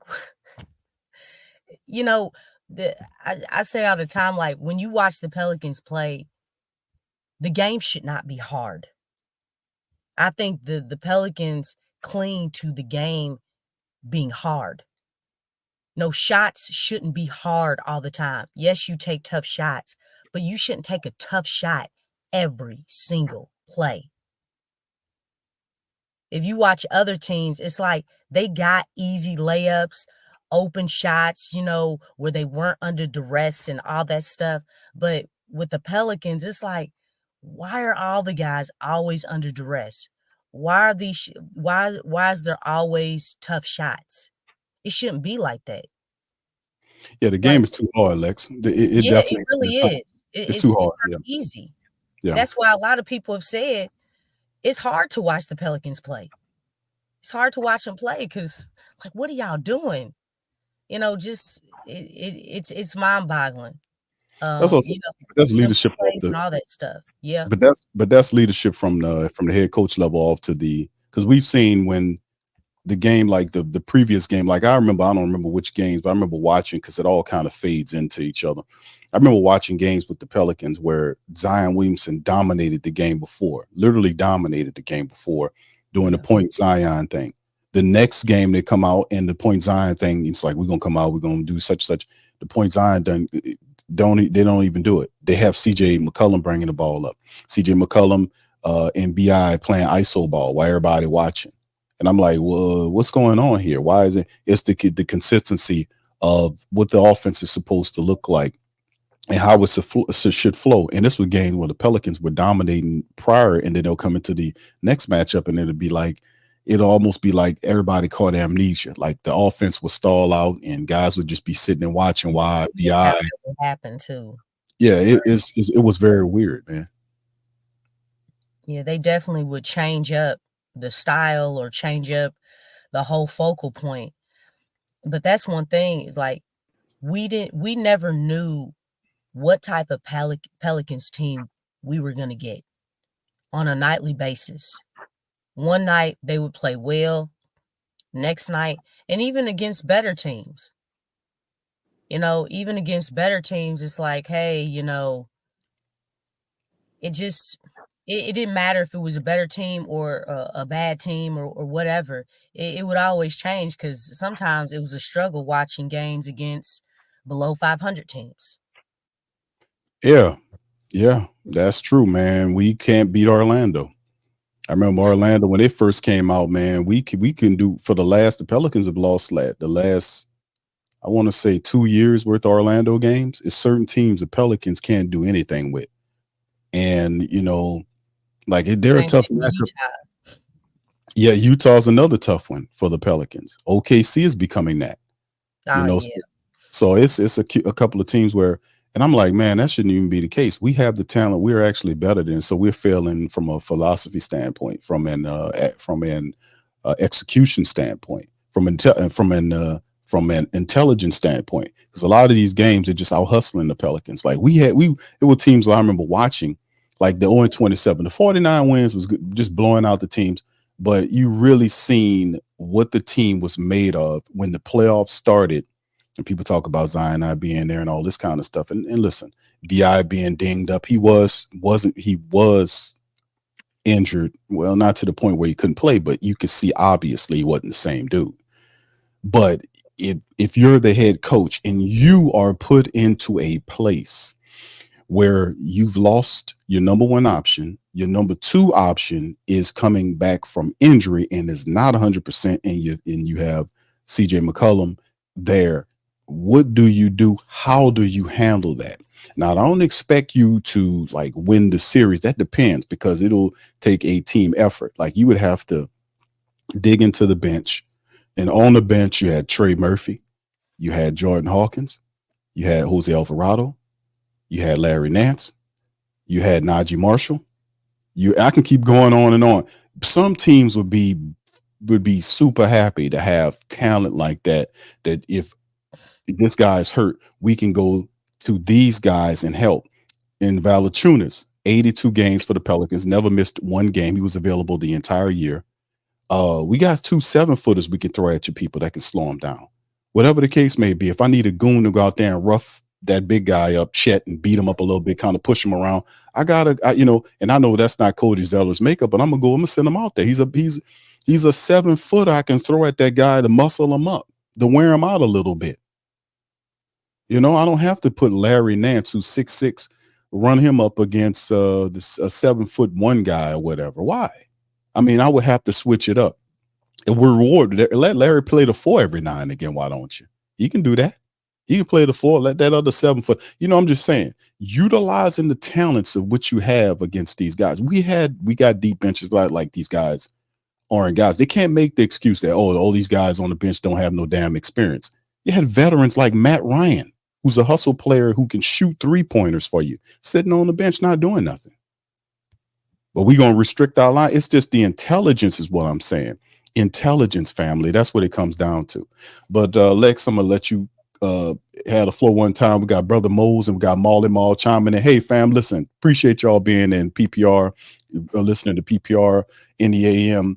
Y'all hit the like button for me. If you're listening on X, hit the retweet button. I guess, the retweet button or the re-X button, whatever the hell it's called over there. Hit it. It's free. Retweet it for us, hit the like button. Shout out to you guys. And we chime in the chat, man. This is your opportunity. This is the show for you guys. We want to hear from you guys. What are your thoughts on the Pelicans? Now is the time. I ain't gonna be doing the show tonight because very long because I gotta go and cook. I'd be throwing down. So I gotta cook today. So get your ass on up here and let me hear from you. That's what I'm talking about. Lex, go ahead. It's up to you. Go ahead. Yeah, but real quick, I did want to say Happy Father's Day to all the fathers because it's Shout out, man. I forgot about that. Yeah. Thank you, Lex. Yeah. This is y'all's weekend, and we're hey, keep doing your thing. You are needed, you are important. Okay, so if anybody else is saying anything else, just block that out because you play a huge role, a huge part in the family structure. So kudos to all of you all doing y'all's thing. Thank you, Lex. Appreciate that, man. Much love to the Queen Lexxah, man. Giving all the shout out to all the brothers doing it right. Yeah. Father's Day is for the brothers doing it right, not for the brothers that's doing it wrong. But listen, shit up. Next Father's Day, it'll be for you. So if you're doing it right, man, congratulations to the brothers out putting in work and doing it the right way, baby.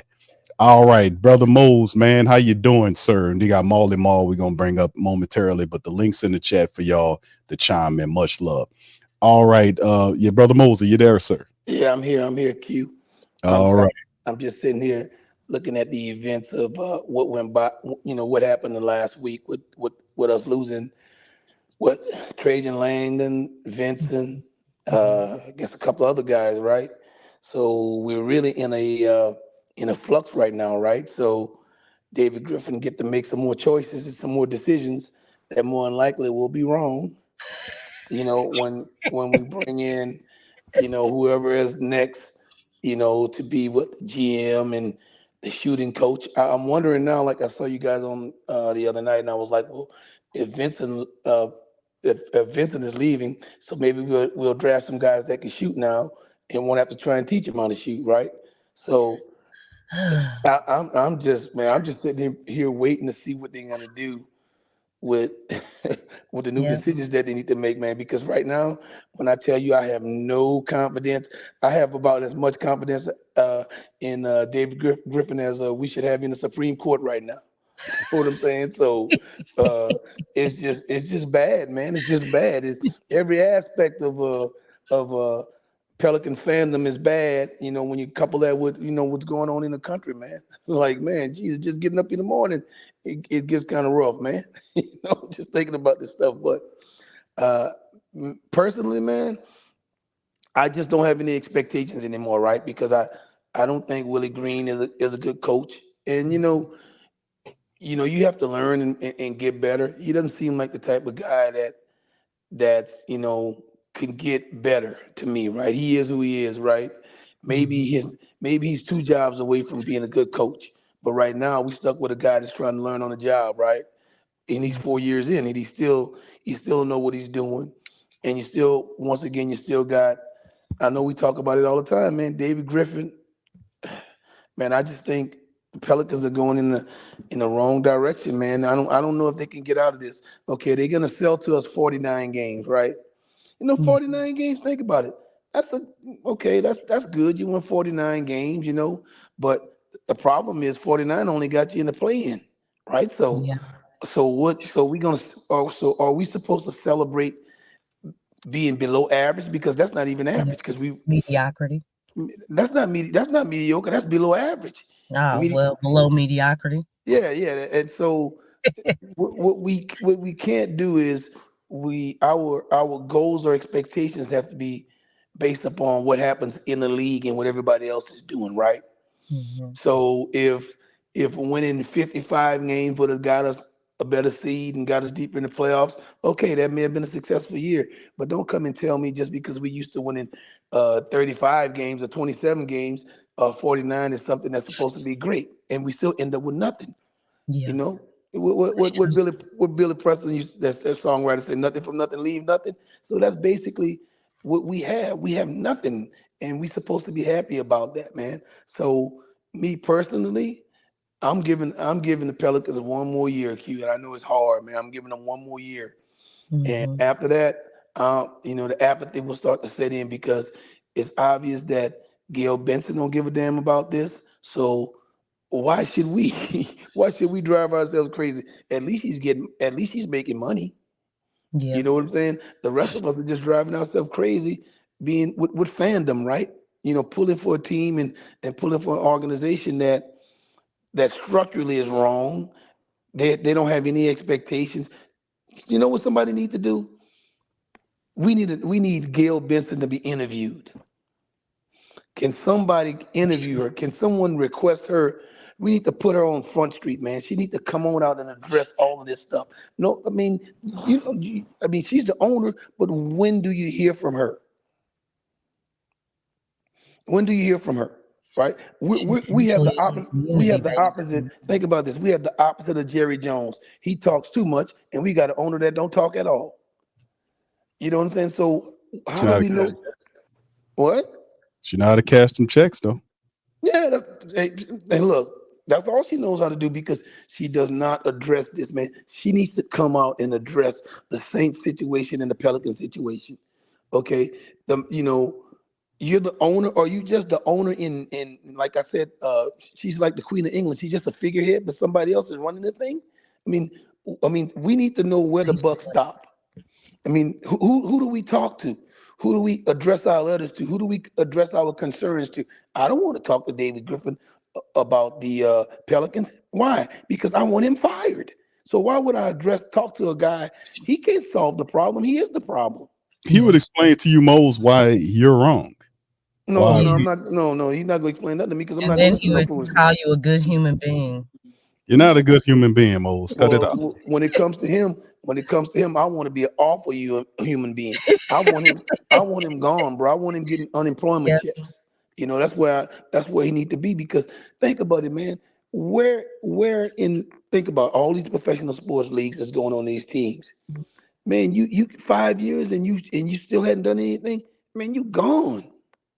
And then You they signed a secret contract. Yep. Look, they hustle Gail, man. I well, keep that's, saying that they hustle her bad. She's a well, willing participant though, Lex. She's a willing participant. yeah. She doesn't. Yeah, he's taking advantage of that. But she don't know any better. She's not, man, Gail Benson is not running anything. That's You, Dennis you, Law. That's you still, Loucher. See, Dennis Yeah. Loucher. you That's still supposed can't get hustle like that. I mean, a lot of times when you see somebody who got money, you know what I'm saying? I mean, they're pretty brilliant. I mean, looking at her, it's like, dang, man, like you gonna let these people do this to you? Do what to her? Man, that woman got money. She ain't nobody do nothing to her. What you Yeah, No, they mean? I'm just No, they saying, doing it like, to us. Think yeah. about it. I mean, yeah. Well, She you're right. married this I man. get, it's the perspective that you coming from, but I definitely I can get with that. Think about okay, let me give you an example. The Cleveland Brown owner, I think it's the Lerner family. It's a man and his wife. Right? Al Lerner, I can't remember his wife's name, but they own that team together. So they make statements together. So they bought that team together. They wanted that team together. So that's their team, right? Mhm. No, that's not the situation here. Tom Benson bought the team and he married her down the line somewhere and she just happened to just be the nice lady on his arm that talked him into leaving the rest of his family alone and she gets the team. She has no vested interest in these teams. Think about it. How, she don't have any feelings towards this because it's not her baby. I'm just telling the reason why things are going on the way it is because you have a ownership that just really don't care about. The football team. Yeah, she might, on the surface, yeah, I care a little bit, but you think she's sitting here saying to herself, "Damn, no, she's buying more property, commercial property." I read it on NOLA.com. She just bought some more commercial property. So she don't care about the Pelicans. She's not sitting there saying to herself, damn, I hope the Pelicans will win. I hope the Saints win. Yeah, she might feel like that on the surface, but she's not living and dying with every move. So that's the problem, man. If you don't have somebody that's passionate about something, then you end up with what we have right now. We have a mockery going on. We have a smorgasbord of foolishness going on right now, a buffet of foolishness. And that's all we A have. So buffet of bullshit.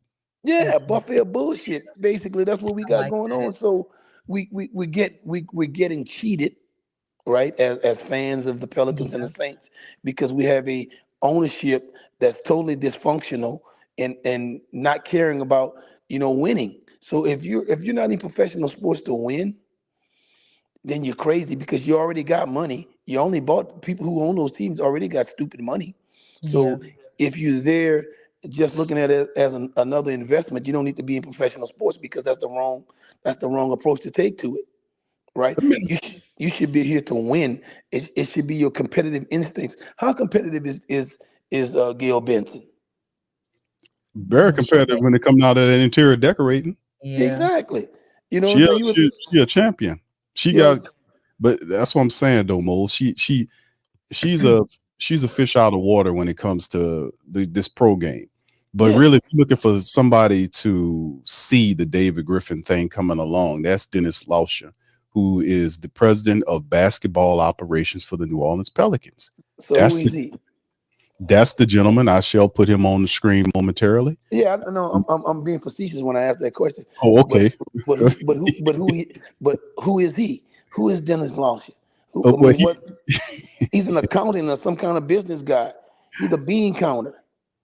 exactly. Yes. That's what he is. He's a bean counter. He's not a guy that's actually got a plan for winning. All his plans, the only plan he put together is for being financially solvent, bringing money in. That's his whole existence as a manager. Yeah, but this is the thing. Yeah, and you're right, the brother Moles. But this is the thing. We are trapped. Should trap's the right word? We're stuck. Yeah, That's a hostage. better. We're stuck. I know, and this was something that Lex just, boy, she just was like, I can't believe we stuck with this guy as the head coach. You're stuck. We're stuck with, I ain't gonna say stuck. That sounds like, but we are, I ain't gonna say trapped either. But it is what it is. We have Willie Green for I don't know how many years. We are now penciled in with Griffin for I don't know how many years because they don't want to tell you how long the contracts on these extensions that they signed late last year and told us about in the summer. I don't know, we are encapsulated with these individuals. We do understand because we pinpointed this to great detail. What's wrong with the Pelicans, the leadership, and all of this stuff? Because a lot of people, and he got a lot of people under his thumb in the media, whether you want to expect it or not, to be able to go for this man of tripe. All these articles, and I haven't seen anybody except for the WhoDatDaily.com and the PPR and other family members that's attached to us that's talking about this. The guy's been here for 5 years. Yeah. So that They shows you got the everything. media on lock. He got the media on lock. So that goes to show you You'll get your stuff revoked if you ask the wrong questions. Oh yeah. They don't want to be challenged. They don't want no pressure. They have an agenda, like, and because we were asking, okay, why hasn't a reporter asked about those secret extensions? Oh, you already know.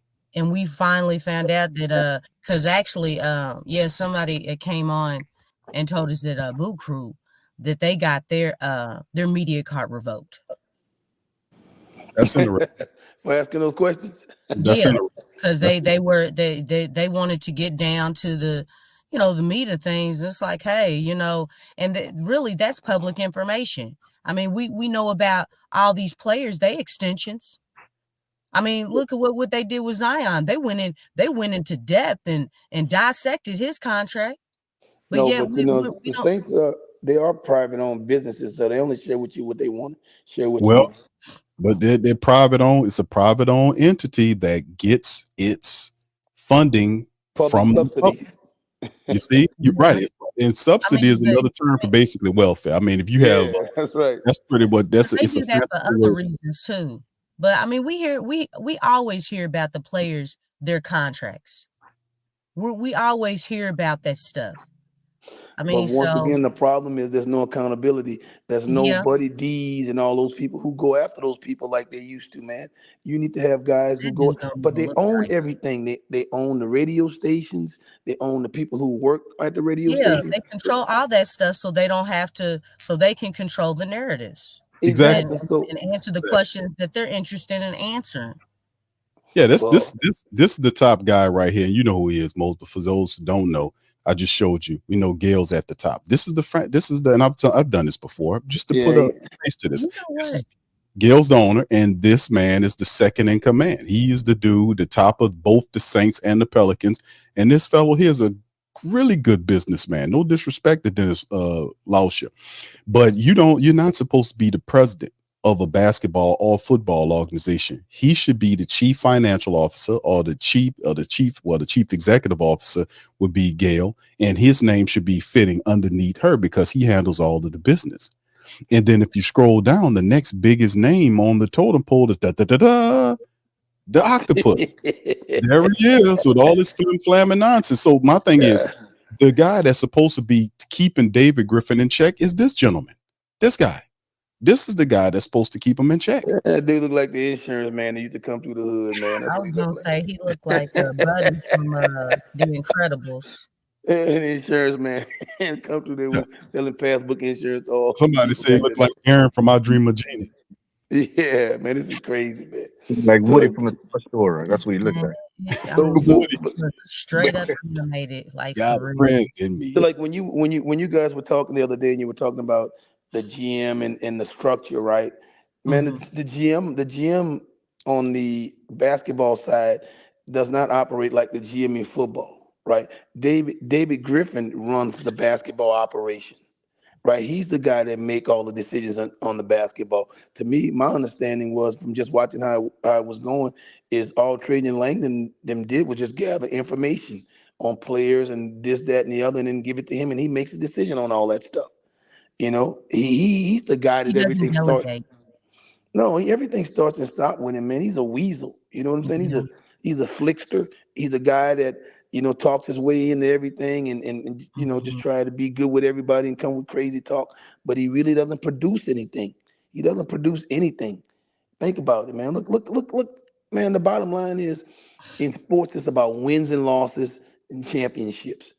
That's what it's all about. It's not Mhm. about incremental progress and hey, you guys need to be satisfied with the little bit I'm giving you because you didn't have much in the beginning, right? That's the kind of way they treat us, right? You guys are not used to winning, so anything that's better than what you have had, you should be satisfied with that.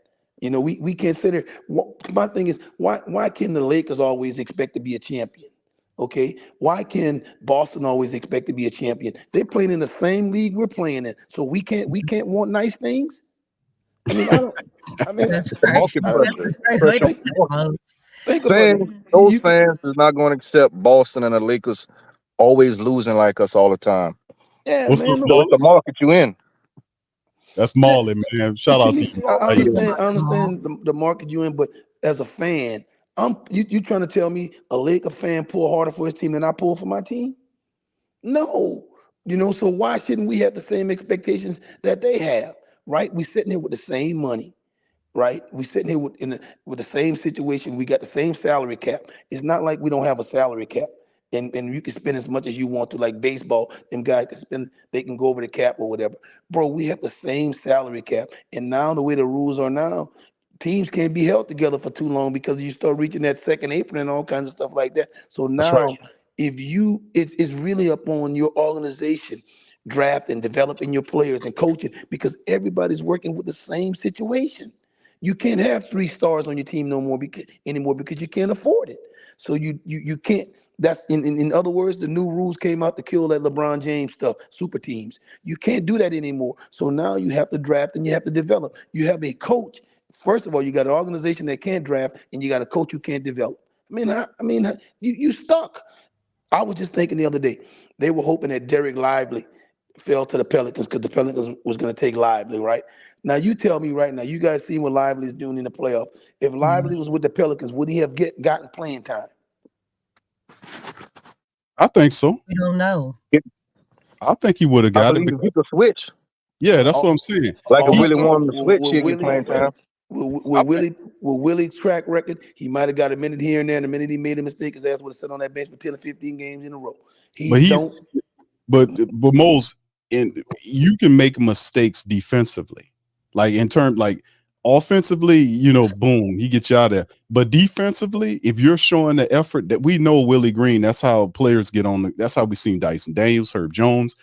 If they show the defensive wherewithal and they have a high degree of defensive wherewithal or intelligence and they get out there, he'll be patient on you with the offensive game. If your lack of offensive game, that's one thing we do. Like I said, it ain't hard to decipher Willie Green's his coach.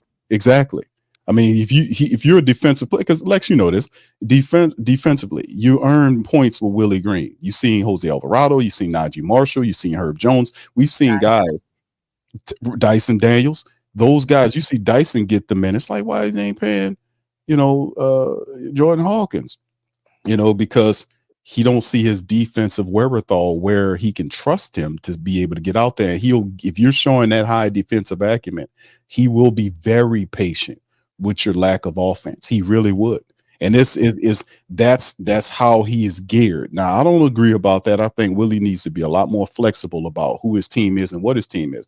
But like I said, that's why I look at Willie Green and I say, you asked about the Derek Lively thing. I think Lively that Willie Green would have given him an opportunity to play more because he fits what Willie Green has attempted to do. And the Pelicans did not enough to actively get Valanciunas off the team and bring in a center where he can deal with the switch or die mentality, you know, that Willie Green has. So that's what I'm looking at. This draft is like at 21. I think it'll be a big prospect, a guy. Whether people saying Edie, I think it should be Holmes. If he falls that far, a lot of people like Ware. It has to be. It's to be a defensive guy that has the ability to play Willie Green's switch all or die philosophy that he likes to employ. That's what it comes down to with me. And if they do that, then you will see some of that stuff happen. But Valanciunas and who's the other guy, Lexxah, the other 7-footer we had, Zeller. Yeah, with Zeller, those guys. And that's what I was saying about the Pelicans moving forward. Willie Green, obviously, he didn't like. I ain't gonna say not like, but he wanted different players, right? Different players there. So it's very interesting with Willie Green, man. But you know, if guys are defensive inclined and they're young, he has for the last 3 years. We have seen him do that. So that is the key to getting on the court with Willie Green. But don't you need if you can't get guys that can do both, you need to have guys that can do a little bit of, a little bit of each, right? So, because if you look at the season that passed, right, and the Pelicans sometimes they would come into the third quarter and they would have a good third quarter and they would be losing toward the end because they couldn't score. So if you can't score, then okay, now I need to put my guys in that can score, right? Where I can get buckets. To me, he's just a guy that he does not have a feel for the game. And he's stuck into, like you said, to that one philosophy. I'm watching Joe Mazzulla. Now, granted that the Celtics have better personnel than the Pelicans do, right? But doesn't he look like a guy that's always in control of his team and what's going on? Yes. I mean, you look at Willie, man. Willie got that dull look on his face. Yeah, he does all the That's time. the same, like a deer in headlights, man. Like he's trying to, in other words, if we practice something, okay, and all of a sudden something happens in the game where a change got to be made, he cannot adjust. He can only do what he prepared to do when he first got into that thing. He can't make adjustments on the fly, on the run. He's not a quick thinker. He's a guy that only can do what we practice.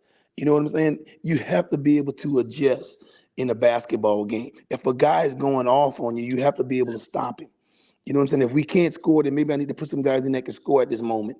He's just not a guy that can. I mean, guys like Jose and Najee, bro, they end of the bench guys that well, not so much Najee, because I think Najee is a rotation player, and you're gonna see Najee gonna get a couple of dollars, right? But a guy like Jose, he's just like a little novelty kind of guy, right? You use him here and there. He's not a guy that should be constantly in your rotation because he just don't give you enough at that size, right? So, but once Willie Green fall in love with you, man, I know one damn thing. He Shoot, like I said, Larry. he ain't gonna cheat on you. You know what I'm saying? He's a one player man. That's what I can say about him. You know what I'm saying? once he once he said I love you, he loves you. Yes. That's what I'm Now hey Mose, he's in love with Larry. oh If he yeah, ain't that's in another love, guy. Larry is on a whole nother level. He's in love with him. In love. You know what I'm Yeah. saying? So I'm just telling you, that's who he is, man. He ain't the type of guy that's gonna give somebody else a chance if he feels that, hey, this is my guy. We took a guy like EJ Liddell. Man, this is a dude going on the third year. We don't know if that guy can play yet. He's collecting an And NBA check.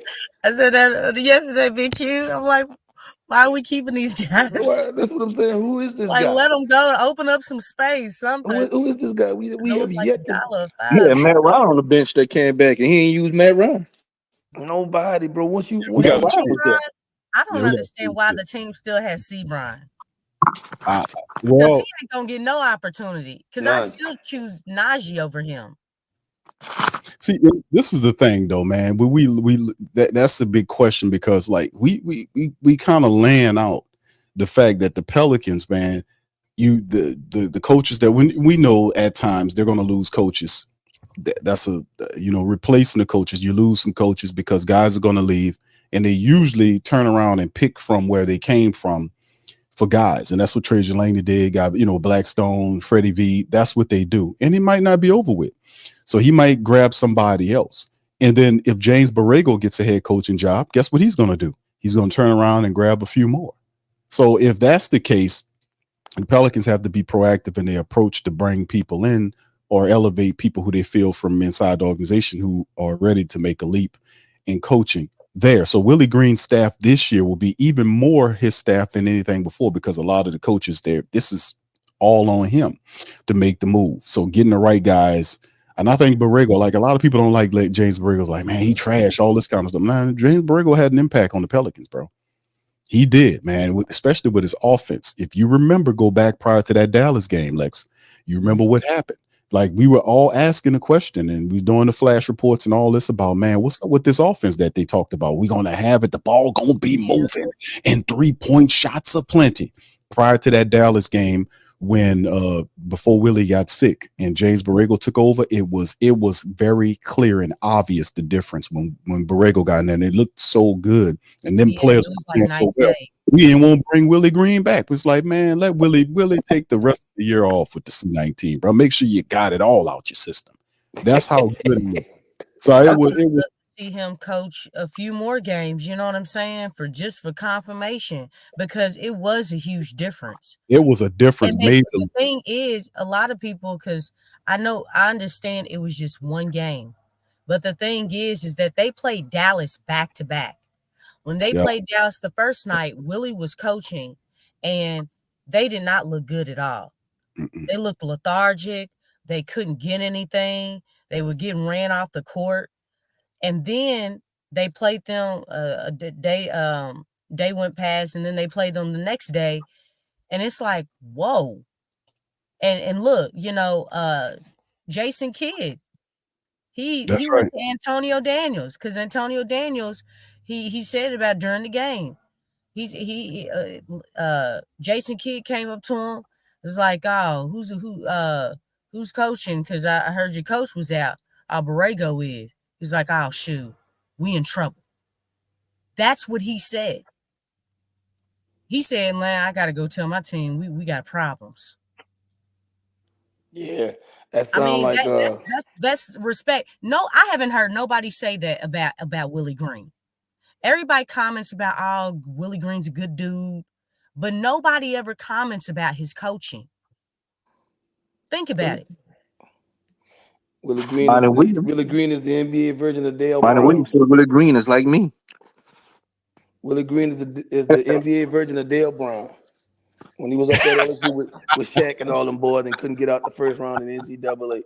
Man. Hey, there was an interesting story behind that, man, with how Dale ended up getting Shaq, man. Yeah, you remember Dick Gregory said that because he was friends with Dale Brown. I was like, damn, that's crazy. and he had Dick Gregory to talk to Shaquille O'Neal. And I was like, man, are you kidding me? Bro, it was weird. And he had Dick Gregory talk to Shaquille O'Neal and kind of help recruit him to go to LSU, man. I was like, oh, you kidding? That's crazy. But that was a story that they had behind the scenes that Dale Brown talked about. That was crazy to me how that worked. But anyway, let's kind of move this thing forward, man. Shout out to you guys for being in the stream as well. We just pinpoint some of this stuff because some of this stuff has to be resolved or at least recognized, especially the 0-27 fiasco that was the Pelicans toward the back end of the season when they just fell out of it. And you look at some of the stuff that you talk about with injuries and all that mounting up with two top people. Zion missed the playoffs, and then BI coming back from all of the stuff that he was dealing with, and then CJ McCollum, dancing and doing what he doing, and the team kind of where it is. So I mean, we that's some of the stuff that we have to kind of feed into and kind of change it up. But listen, let's kind of look at it from a different vantage point in terms of what we're dealing with now going forward. I got some stuff on the screen right here for y'all. Off-season outlook right here for the Pelicans. Committed salaries, $161.5 million. And listen, shout out to the family members, 504 Co, I think it was, who kind of gave me the game on that. I thought it was Gail Benson. She's second now. She got knocked off her totem pole being the richest person in the state of Louisiana by Graves, who's the guy that owned the chicken franchise. I think it was Raising Cane's on there, right? Yeah, it's Raising Cane's. That dude has pushed her off the totem pole in terms of being the richest person in the state. We need to sell a team to him then. I think he would do a better way. I ain't gonna say that, but anyway. Does he like basketball? He's the official chicken of the New Orleans Pelicans, so he does business with them. So Graves, man, shout out to Graves. Is he passionate about the game? He passionate about that damn chicken. I know he good. I like kicking my damn self, so we good. All right, there you go. Gail's passionate about her interior designing, right? Well, she ain't doing much interior designing right now. She don't have to. Like, she got all the money, baby. All the money. Well, I'm just saying, like, I'm just saying because we talk about, knowing the game and being passionate about it and things. So, but I'm saying the same question. Like, I look, we love chicken. Okay. No, I'm just, I get that. Chicken is delicious. Hey, man. I just made some chicken, man. We ain't trying to dissect the taste, okay? But okay. But look, we just need to know, look, do you have the same type of passion for basketball as the fan base? That's we need. That's like the number one thing, like, that we need from an owner. You gotta love the game. You got to love it. You got to be passionate about it. You got to have a desire to want to win, not just put butts in the seats. I understand it's a business. And that's the number one thing. They want to put butts in the seats, but it's like there's got to be a little bit more than that. Okay, cute. Well, yes, sir. I see you put that up on the screen, so I'm thinking you starting to think about what moves the Pelicans need to make going forward. Well, I mean, I'm looking at because this helps guide our philosophy, our off-season philosophy, because we recognize it's good to pinpoint and put the scope and put pressure. It's only one person you need to focalize all of the pressure and the heat on, and that's on David Griffin. And he understands that his fall guy that's who Trajan Langdon was. He's gone to Detroit, so there is nobody to blame. Now he can blame Willie Green, but he rises and falls with Willie being that this is his third coach in 5 years, so he can't get up under that. Okay, so we putting pressure on him. Okay, so that's number one. Number two is if you look at the graph that I have on screen for the people, and then when we go back, I'm gonna kind of talk to the radio people about it. But 161.5 million. Is currently the committed salaries of all players involved. The tax threshold, right, is 171.3. As you can see, that's 10 mil. The first apron before the Pelicans get to that first apron is 178.7, right? And that includes the both first round picks or that included in the mixture. Now, and this is some of the offseason outlook. We're talking about the money. This will help decide the philosophy of how the Pelicans will improve the team. So what to watch for? The future of BI, extend or look to move, which they've already decided they're not going to pay him that large extension. So they're going to look to move Brandon Ingram. And even the Octopus Doc Ock said that he's seen enough. He's seen enough. So they're going to reset the core, filling in the void at center. Where does that come from? Is there a trade where the Pelicans can go and grab? Because listen, we've talked about this ad nauseum. We're going to go over it a little bit more because it's solution time and we've been given solutions and commentary. Filling the void at center because we need that, because Valanciunas wasn't the answer. That's obvious, despite the fact that he was he could have been a double machine for the Pelicans all damn season if you use him properly. Shout out to Lexxah on that. The Trey Murphy III rookie extension. What does that look like? That's also something to look at. BI is looking to be traded, and whoever you're going to bring in here, the Pelicans have to be looking at superstars, and superstars aren't cheap, and you can't go out in free agency and woo a superstar to New Orleans. So the only way you're going to get the son of a gun is that you have to go out and use your assets to trade for him, which is what the Pelicans been doing since the end prior to that with CP3 and Drew Holiday and all of our better players who got tired of being here because of the mediocrity. Now you have BI not paying him, shipping him out. You have to get a superstar. They're going to swing for the fences. They need a superstar. That's why I said trade. That's why I said Spider, even though I think it'll end up being trade. People don't want trade. You're going to end up with trade. Huh? Since we're on salary, Q, I got we reduce this contract, or how do we handle this contract? Mo, you're breaking up, bro. You're breaking up. Okay. You going? There you go. Yeah, there you go. Oh, okay. Okay, I was saying, like, how do we handle like CJ contract? Like, do we reduce it, or what's the best option for his contract? Because I don't want to play point guard no more. I'm sorry, I don't want to play no point guard. All this dribbling. I think he best served coming off the bench and playing with the tools for me. But how do we handle his contract then? I don't think the Pelicans, the thing is, like, we talked about that. I know that was early on about what we need to do in terms of the CJ McCollum situation. I don't think there's a suitor for CJ McCollum in terms of, getting him out the door right now or trading him. I think the Pelicans going to just sit on CJ right now. Now, eventually that won't be a move until you get well into the offseason. And then before the trade deadline, you can look at moving CJ McCollum, because at that time frame, it looks a lot better because he has that 1 year expiring deal, that fading contract that you can move out on. But I don't see anybody right now, and it could maybe down the line, or maybe a move we're not looking at where they can get CJ up off the books, because they have 3 players that they're paying over $30 million to. So basically 3 players count for $100 million of the $61.5 million that we currently see on the screen. So if the move is to go and get Trey, Trey, and I know Atlanta, they want to get Clint Capella off the books. So if boy, that's going to look strange, but the Pelicans do need a need there at the big. Do they, for whatever reason, because there are other teams in the mix looking to get them. San Antonio, like my dog Sean, he's talking about what they're trying to do to lure Trae Young there. We do realize the banter that was going back and forth, but I don't see CJ McCollum right now in any moves, financially speaking. I think they're going to sit on what he got and possibly try to move him before the trade deadline as an expiring deal. That seemed to be something that I'm looking at them doing. And I know that a lot of people don't like that, because that's 33 and a third that you're looking at with him. So they just gonna wait for his contract to expire, like just pay him out his contract and just let it expire? I don't think expire. I think they're going to trade him. I think they trade him, but like I said, after this year, like if they keep him, yeah, they're going to trade that contract. My opinion is they trade CJ McCollum before the trade deadline, because like I said, it's an expiring deal. Like next year, that $33 million comes off the books. So somebody, close to the 2024 trade deadline coming into next year, or whether it be 25 at that time before the trade, but that'll be an expiring deal that looks a little bit better, where that deal expires, they get $33 million against, back on their cap once that deal goes out the door. So that looks more, I would say prettier. It looks prettier at that time to understand, that focal.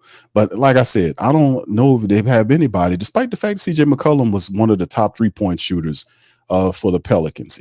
That's way too much money. And you got to move on from him anyway, because you reset the core and he's not a part of the new core that you want to have. So if you bring in Trey, some kind of way, you're going to have to move these guys around, and what if Atlanta says, hey man, we'll give you Trey, but you got to take Clint Capella, which is what, 20 million or whatever he's making.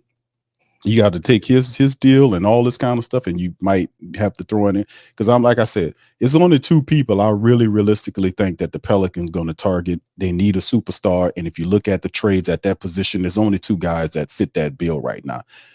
That's Trey Young, which is, I think, their number one option, and they also said that they're interested in Spider. I don't think they get Spider, but those are the guys, and those are superstars. They need a superstar with Zion. Hey, Q, but part of the problem is the Pelicans is not the only team that have bad GMs, man. There's a bunch of bad GMs out there, because to me, if you had to think about what the problem that the Cleveland has and Atlanta have, right? You've had these teams for 2 and 3 years, man.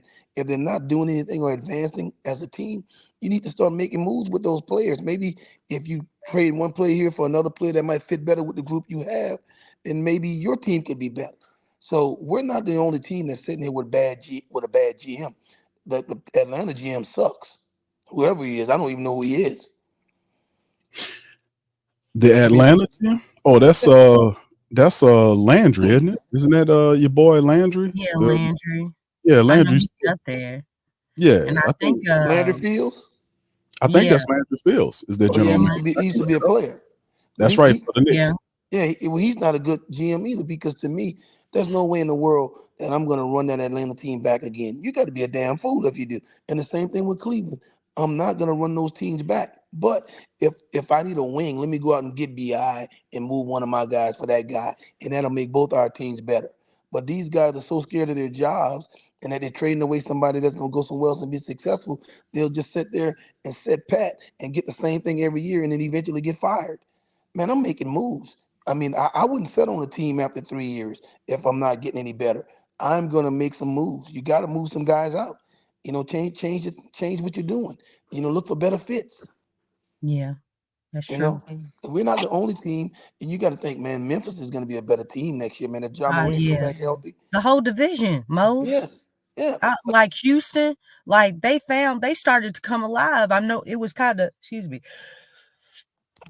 it was kind of late in the game when they started to make their run, trying to beat out the Warriors to get into the play-in, but they were playing well. And they're gonna get some help for Wembanyama, because Sean was saying that they're looking at Darius Garland and Trae Young as well. Well, the Rockets need to make some moves too, because they got too many young players, right? So they need to move out and get them a veteran. Sending BI over there for that what's your boy name who came out of Auburn, that center, man, that wouldn't be a bad move right there. If we that could come in and take care of five and give us a stretch five, that could shoot, rebound, and run the floor. What's his name? Jabari Smith. No, Jabari Smith. Okay. To me, he plays the 4. Yeah, but he's really a 5 to me. Because he's a 6'11" guy. You know what I'm saying? So the way the game is now, you want. To me, he would really excel at the 5 position. A guy that can run the floor and shoot the ball like he can. I just think he really. He's really, think about how effective he is at a 4, but at a 5, man, he would destroy people as a 5. Especially playing with Zion, because now you got that stretch 5 that you're looking for. And then you got a guy that plays above the rim. So, and that's what the Pelicans might be part of their core, though. Jalen Green, I don't think they want to let them go. But they got to move somebody. They can't pay all of those guys all of the contracts. You're already paying Van Vliet, what you're paying him, right? So Şengün gonna need a max contract. Jalen Green's gonna need a max contract. Jabari Smith, you don't have all those maxes. So you're gonna have to move off of somebody at some point, right? You can't pay all of those guys max contract. I was reading just this week, the new contract, the new TV contract that the NBA is getting. They said by the year 2032, a max deal is going to be like $1.1 million per year. That's what a guy's going to get when he signs that extension. He's going to get, if he get a 5-year, 101 million. That's a $500 million contract now. Man, that's crazy. If I'm a young guy right now, and I'm looking for me a wife, she gonna be 6'5", bro. I'm gonna make me some babies. I'm gonna make me some NBA guys. Oh, wow. I hate to say it like that. I'm looking for some Dang. 6'5" girls to have some babies with, man. I ain't lying. Just leave love out of it, right? No, what love got to do with it, man? Just leave that all Like the my way uncle out. used to say, I had an uncle used to say, love don't make you go to the bathroom. You got to eat. Happy Father's Day, everybody. Happy Father's Day. Yeah, But man. I'm looking. Man. let me look at this. We'll finish this and let me put it on screen for everybody. That's the biggest I can. Let me see if I can kind of zoom in on this thing so everybody can see it, because this is a big, it won't go any larger than that. But this is one of the things I kind of talked about, family, in terms of the all-season outlook, just to finish up on it. This is some of the things the Pelicans are facing besides all of the turnover with the assistant coaches, that they'll have to fill slots for that. The trade of Brandon Ingram to bring back a superstar. That's the mentality, because they can't afford to sign anybody in terms of that ilk that'll be interested in Pelicans. So you have to get them via trade. So that's why I'm saying they're going to try to do their best. Now, if they don't get a Trae Young, or if it's too much for them to get, or they asking for too much, then I can see them falling back to perhaps a DeJounte. What's too much? What's like too that. much? What's Like, too much to you? Them asking for like what they did last year. Like they were trying to get Herb Jones in a deal with DeJounte Murray and all that, and they turned them down on the Herb Jones thing. But if you give him BI, I think I wouldn't give them like my shooters. Now, Herb Jones to me is off limits. A lot of people saying, see, you're gonna be like everybody but Zion is off limits. Everybody but Zion is off limits. See, so I wouldn't give up Herb. I think Herb fits what we're doing. If you can keep Herb, if you can keep Trae, if you keep Jordan and a guy like that, then I think you're doing good, because if you get Trae Young, you pair him with all those shooters, I think you're doing yourself a good justice. And all of the space that you're creating, and all of just with Zion being such a really great big that can be able to pass the ball to these shooters that are positioned everywhere, I think that will help the Pelicans offense just flow like unbelievable. So I wouldn't give up a Herb Jones. I wouldn't give up Jordan Hawkins. I wouldn't surrender some of the players, Trae Young. I mean, Trey Murphy. In the perfect world, right? You're talking about in the perfect world. But I'm saying, but I wouldn't surrender them. Now, for everybody else, to me, is up, including the Pelicans have a treasure trove of first-round draft picks that they could throw at Atlanta to entice them. Come on. We know that. For me, the only guys I would keep off limit would be Zion and Trey Murphy. Okay. Me, everybody. I mean, man, I love Herb, but I'm not gonna let Herb be the reason why I can't get Trae Young. I just wouldn't let that stand in my way of getting Trae Young. Man, we need right now. We still gonna be stuck in the same little thing. Okay, if we don't get him, and we still gonna be here with Herb making great defensive plays, and we still getting winning 40-something games and not going anywhere. Man, sometimes you have to give up something to get something. But that's not giving the BI is not nothing now. I mean, we do have. But if that's not what they want, if that's not all they want. But if that's not all that they want, you have first round draft picks, you got other people you could throw in the pot. And like I said, if it comes down to that, like I said, that's a very interesting point. Would you not give up Herb Jones to get Trae Young if they said, listen, we'll give you what about Dyson? Who? Dyson. See, a lot of times I'm watching all these deals that's being made by other people, media, right? Mo's is not. He don't believe in that. He said give up Dyson because Mo's philosophy has always been you don't fall in love with these players. Jose Alvarado, carnival tricks. That's all he is. Little slideshow Bob is what he is. See, but see, he said these are Walmart players. Like you go to Walmart, you can go buy a Najee Marshall, stuff like that. So see, he coincides. He'll co-sign that. Yeah, that's what I'm saying, man. But everybody want to make a trade, and you want to give up your junk. You don't want to give you Well, like the Kings. One man's junk is another man's treasure, though. But that depends on what the junk is, though. So what I'm saying is, you in other words, the Kings they want BI, but they want to send us Harrison Barnes and Kevin Ward. Who want that? No, that's a bull crap trade. That's what I'm saying. You got to give up something. Well, the thing is, look, we talk about how the Pelicans don't develop well. Nope. Dyson plays very solid defense. There's a lot of teams that can use, first of all, and he is young, right? Youth is being young is a huge plus. That raises your stock. Man, in 3 or 4 more years, Dyson will be back in Australia giving Outback tours.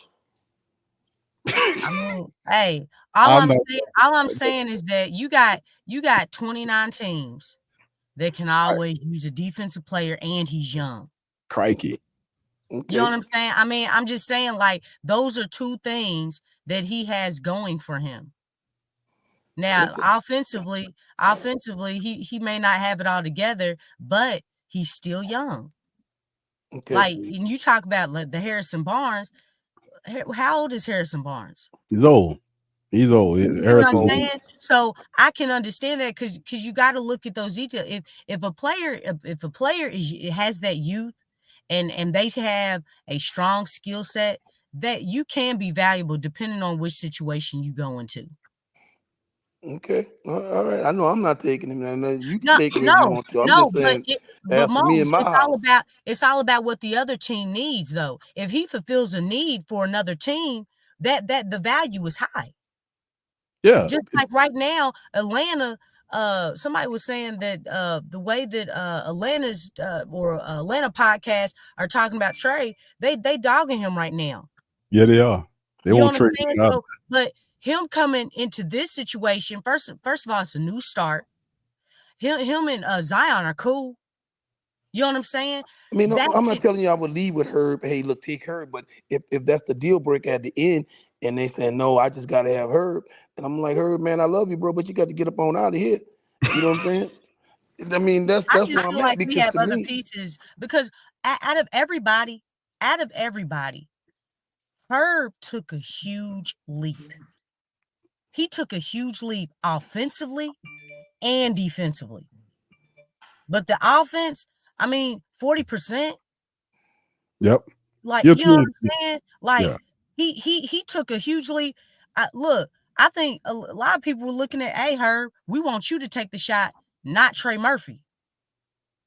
Now, obviously, Trey Murphy was coming off of injury, but I heard people say that, like, man. Yeah, they sleep. You sleeping on really Herb. improved. No, I'm not, man. I like Herb. Yeah, Herb's like Herb. But I mean, he Most. really catapulted to that 3-and-D. He's a 3D now. Defense, and look, just when you thought his defense couldn't improve, it did improve. Yep. Henceforth, he our defensive team. He was the only guard. Yep. He ain't gonna stop at that. Herb Jones is not just defense anymore. Herb Jones is a 3-and-D guy now. Man, if I could get you to take Dyson Daniels, I'm sending you Dyson Daniels. But of course they're gonna win. I'd rather send Dyson because he's still young and he does play defense. But Herb, man, like his contract is a good contract, Mose. Right. You know what I'm saying? I understand all that. That's probably the best decision that they made with him. Is they got him that new contract the year before. Sound like you should have been Herb agent because Herb would have got more money. He deserved more money. Now, if they didn't wait a year, now they jumped up where they were supposed to and gave him that money. They didn't even haggle with him. And now imagine if they had waited. Well, imagine how much money they would have to pay. Because he got all defense. That all defensive first team makes a huge difference. Like this stock, like right now, everybody want Herb. His contract is nice. His improvements in both on both sides of the floor just shot up. Yep. Not just a little bit. It was a jump. So y'all think y'all could get BI? You can get Trey straight up for BI? I wouldn't say Trey because the contracts don't match. The contracts don't line up. Yeah, Trey Young makes $43 million. He's like a 40. And those picks that from the Lakers and the Bucks that you are not using. It would more than I mean, the benefit, but you're right. It wouldn't be Atlanta. Wouldn't be like, hey man, I want to send Larry. If I got to get rid of anybody, I'd like to send Larry over there with him. Yeah, that too. Because the thing is, I mean, we do need another small ball guy, but I don't know. You know, Willie's really in love with Larry, so he might have an issue with that. He might have some withdrawals. Willie ain't calling no shots on that, man. Dave Griffin don't give a damn about Willie. What Willie think? Are you sure? Because they tied in together, Mose. Yeah, it's pressure zone. They are tied in together. He's a Griff hired him third coach. Griff gonna throw him under the bus. How much you want, bet? I'll tell you one thing that because it does make the deal flow. I mean, if they want Larry Nance, that's the whole thing. Because Trey, Larry on the expiring too, though, right?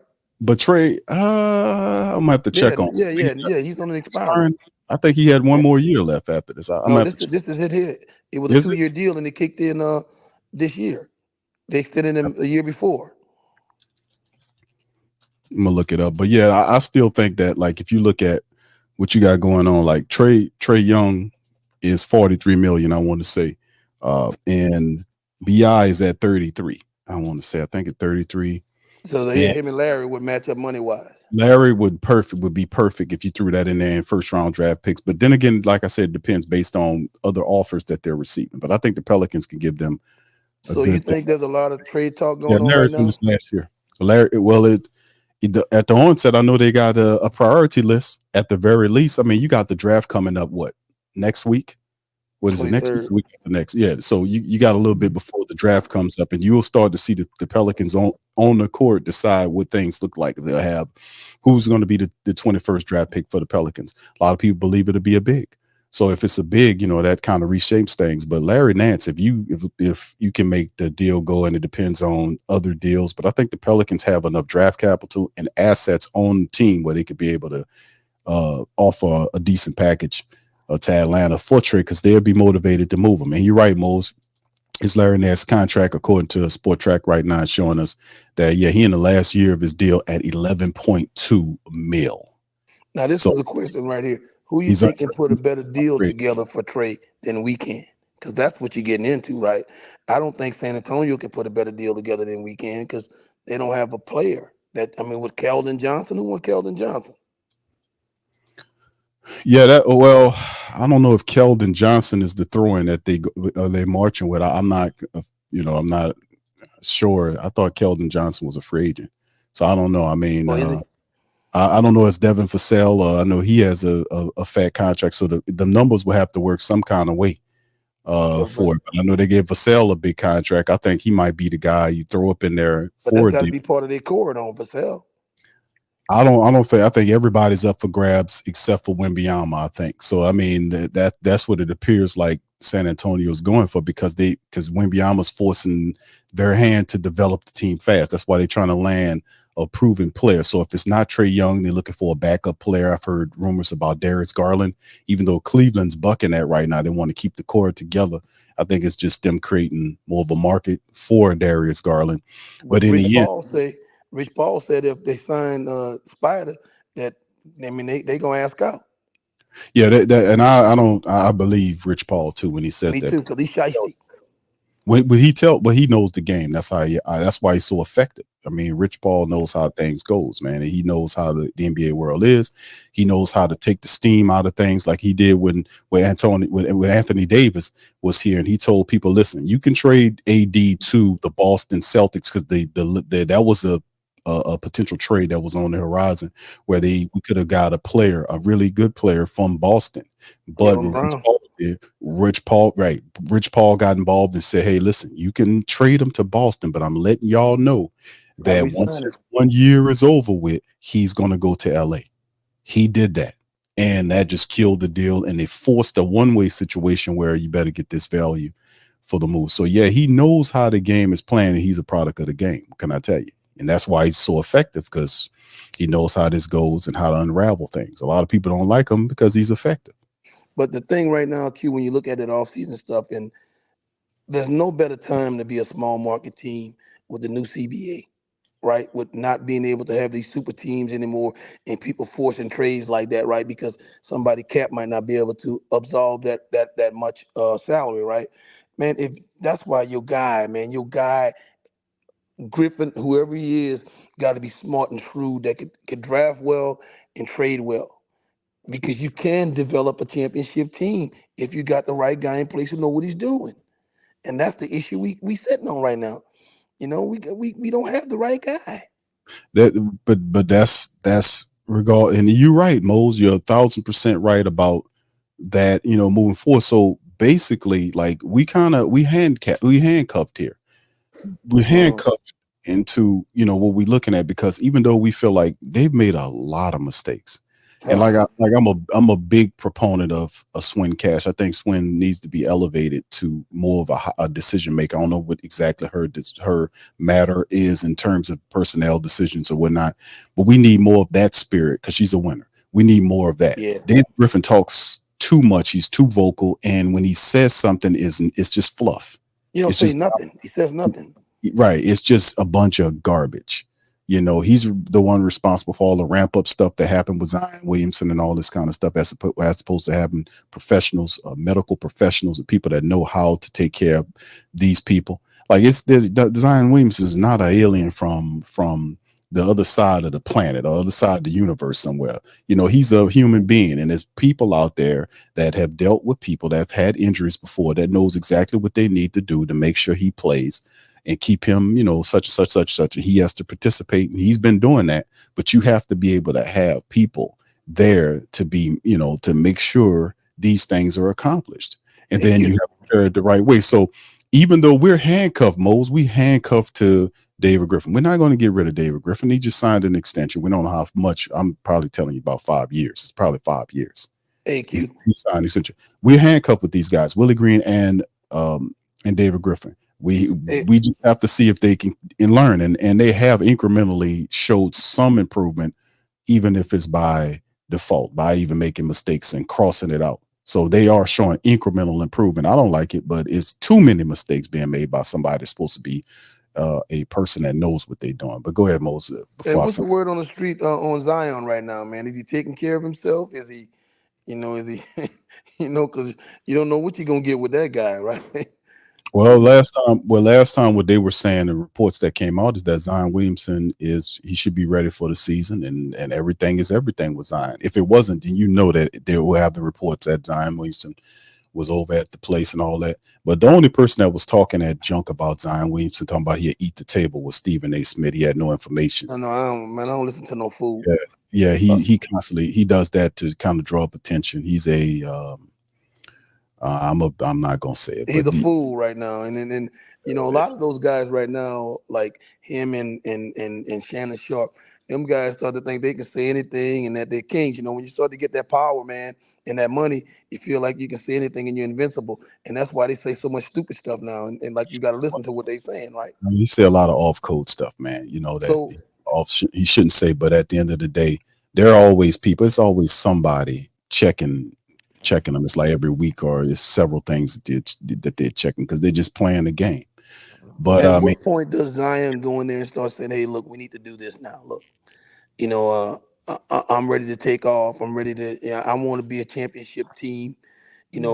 At some point, I think the onus might be on him. He may be the only one that could change the situation by going there and saying, "Hey, look, if you don't make some moves or make these moves, then I'm gonna want to get up on out of here." Because that's coming, man. At some point, that's coming. I think it does. I mean, eventually, like he signed this new contract that kicks in when he making the $30+ million now, and he's in the big portion of his contract, the heftiness.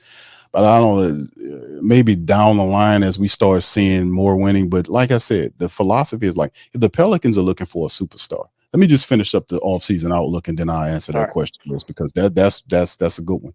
The rest of it is, the future of Brandon Ingram, obviously, it's going to be a trade for a superstar to bring in said superstar. I'm going to talk about that. To fill in the void at the center position, who will be the center that operates with Willie Switchall system. Trey Murphy, rookie extension, because that's something that you're going to have to talk about. That's going to be pricey eventually for the Pelicans. They'll have to address that. And, of course, we know that the 17 pick, they deferred that to the Lakers this year, while they'll be picking at the 21st pick, who will be the pick. And the free agents, Big V, Najee Marshall, and Jose Alvarado operating underneath the team option. So the Pelicans are dealing with a lot of stuff outside of the associate, replacing the assistant coaches like Fred V and potentially James Borrego, a couple of execs like Blackstone and all this kind of stuff. They already elevated Bryce Graham to the general manager position. So, they got a few spots to fill out there. But in terms of the team overall, you resetting the core, which means that BI is gone. Eventually, CJ will go as well. And, maybe not right away, but eventually he will go.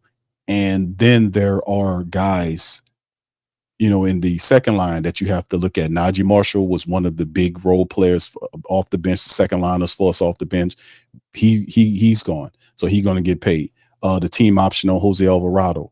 What does that look like moving forward? It all depends on the trade. When you get BI out, is Dyson Daniels a part of that? So it's a lot of stuff that has to kind of work itself through here to see what it looks like. So, but that's pretty much some of the stuff that they're facing going into the offseason. Now, the philosophy, like we talked about this before, some people don't like Trae Young. A lot of people do. And the reason why the focus is on the Pelicans to land Trae, in terms of them getting a Trae Young, is because of his superstar mentality. Pelicans can't get a superstar in free agency. They can't. They'll have to trade talent like BI to acquire somebody to play with Zion Williamson to kind of bring excitement and kind of elevate the team. Now, he does fit a position of need because we haven't had a true point guard to direct the team in some times. He's a guy that's one of the best shooters in the NBA. He also is a really good assist guy, good with the lobs and everything. So that'll be really exciting basketball.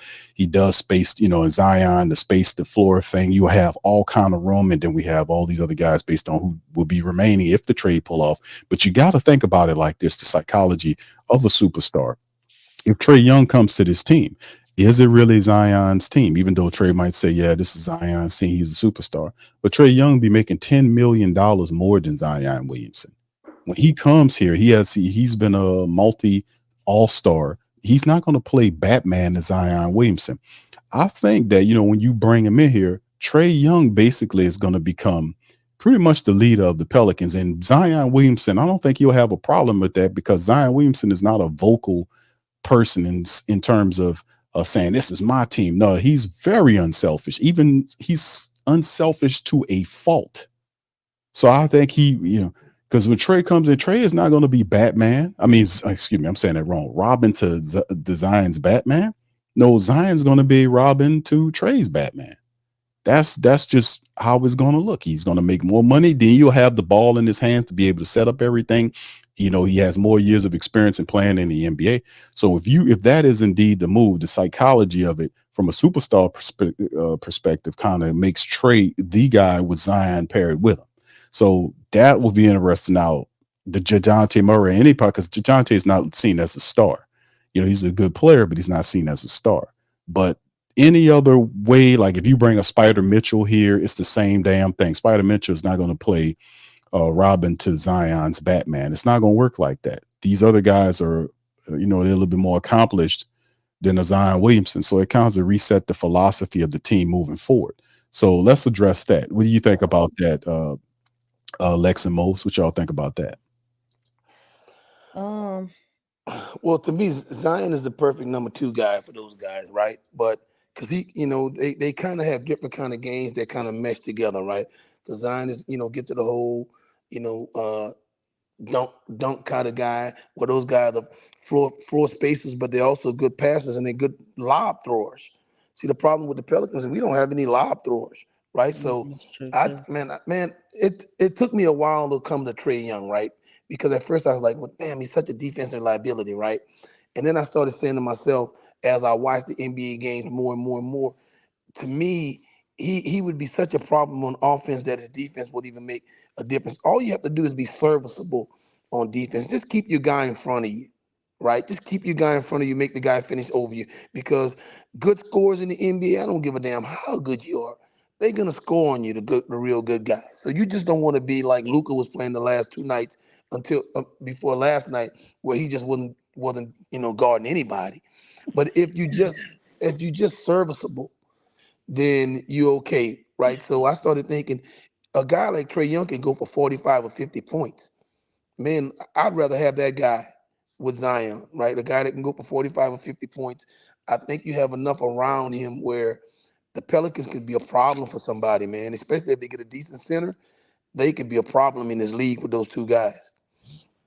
But Zion has to stay healthy, and then Trae was injured a little bit last year too, right? So he's a slight built guy. So, you got to really manage him and make sure you don't put him in a situation where he wears down also, right? So to me, that's why you got to find a backup point guard some kind of way. You got to make another move, is However, you got to find another guy that can come and run your second unit. That's why I was saying when you look at somebody like Cleveland, if you had Cleveland wanting to give you the center, Jared Allen, and somebody like a Karis LeVert, you got to find a Karis LeVert kind of guy that can come and run your second unit. You know what I'm saying? Or is it CJ? Is CJ the guy that can run your second unit? He's just gonna come down, dribble, shoot. So I don't know, man. I just like Trae Young. I just like the fact that because Trae Young is the only superstar out there that you can get your hands on. And then think about the league now. How many superstars are left in the NBA right now? When you look at it, you got young guys. You got Luka, right? You got a guy like Embiid. You got the two guys in Boston. You got Ant-Man, right? You got Shea Gilgeous. But the league is getting old. Guys like LeBron and all those older guys are starting to play out. Even Giannis is starting to get old. Damian Lillard is starting to get old. So the league is going to be wide open in the next couple of years because all of those guys are going to be old guys. So if you can bring a guy in like Trae Young and you got Zion in place, now you have two legitimate, superstars. You just have to build around them now and you got a shot at that thing, man. Because we could beat Minnesota as good as they say Minnesota is. Man, Minnesota didn't give the Pelicans problems. I mean, that's the one team that we matched up good with better than anybody in the league. We were like 3-1 against Minnesota, right? We even played Boston real well in Boston and halfway decent a little while here in New Orleans. So you put another guy like Trae Young that can score to go with Zion, man, and Trey Murphy, man, you got a chance. I think those three guys together, and then even if you don't have to get rid of Herb, man, you can make a run at this thing.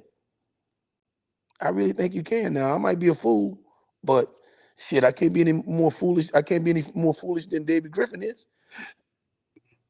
Yeah, it depends on, like I said, it depends on where, because I mean, like I said, it depends. Like we're the leadership in terms of David Griffin and Willie Green. We went over that a lot, and it's true. It's a lot of facts there. As the records, the statistics back up everything we've been saying. I mean, there's a lot of truth there, but we're handcuffed with these guys, unfortunately, with these contracts and whatnot. So we just have to be very focus on the moves that they make, because the draft and then what they do with the signings, because they have to find somebody to pair with Zion, man. They got to find somebody. And like you said, the Trae Young thing is very evident because they have to find a superstar. And like I said, Zion Williamson is a guy, he's not going to be like, man, this is my team. He's not going to be on that. He's a team guy. Right. He's very unselfish. So if Trae Young's the guy that leads the team and Zion's catching lobs from him, I don't think Zion cares about that as long as we're winning games. And truly, it would be very appealing if we, depending on whatever the package is that the Pelicans are willing to offer up to land Trae, because I know Atlanta's, we're not going to just, get away with that clean. I know it could be probably a 3-team deal involved in all this kind of stuff. Yeah. It'll be complex. It could be complex if it's not just us going with them, because we have the draft assets, we have the contracts to pull it off.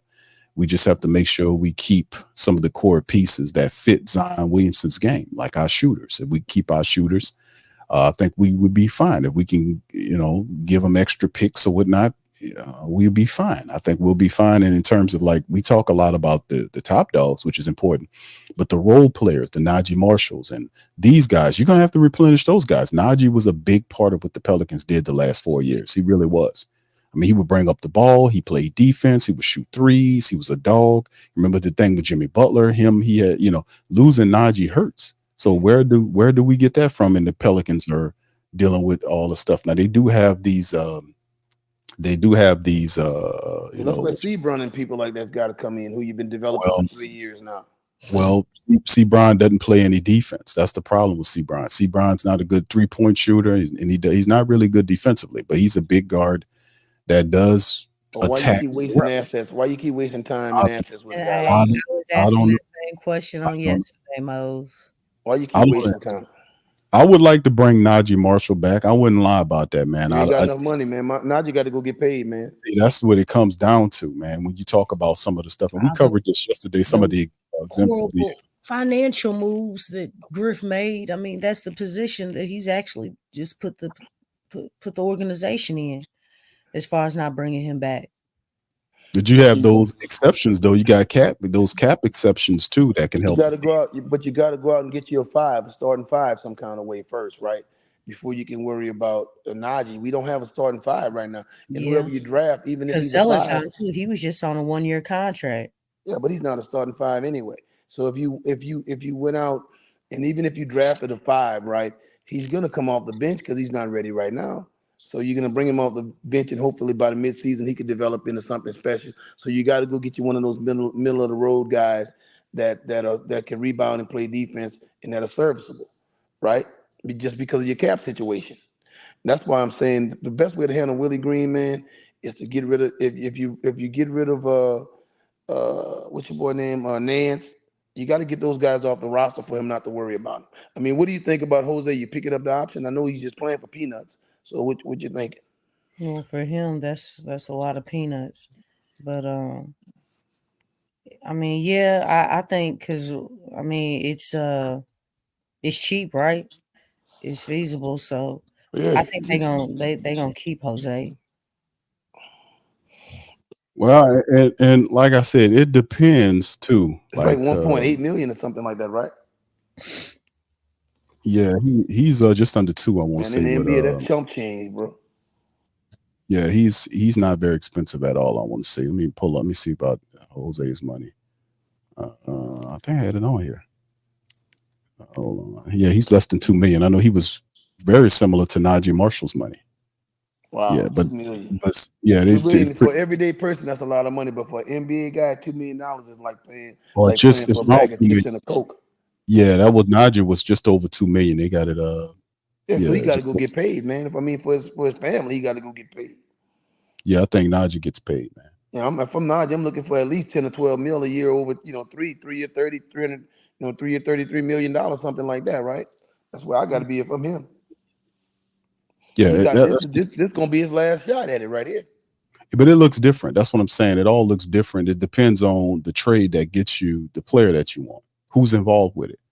Because if that shapes the team and the decision making. So I think that's a part of it. Like outside of them taking whichever player in the draft, you know, if you want Trey and let's say Trey's the guy, and I think that's really the focal point is, and the word on the street is that Trey Young is the top option in terms of trying to acquire for trade. They need a star. So if that's indeed the case, what comes with the trade? What comes with it? Who goes with outside of BI? And what does Atlanta want you to take back along with Trey? Because I know they want to get Clint Capella off their books. Do the Pelicans absorb?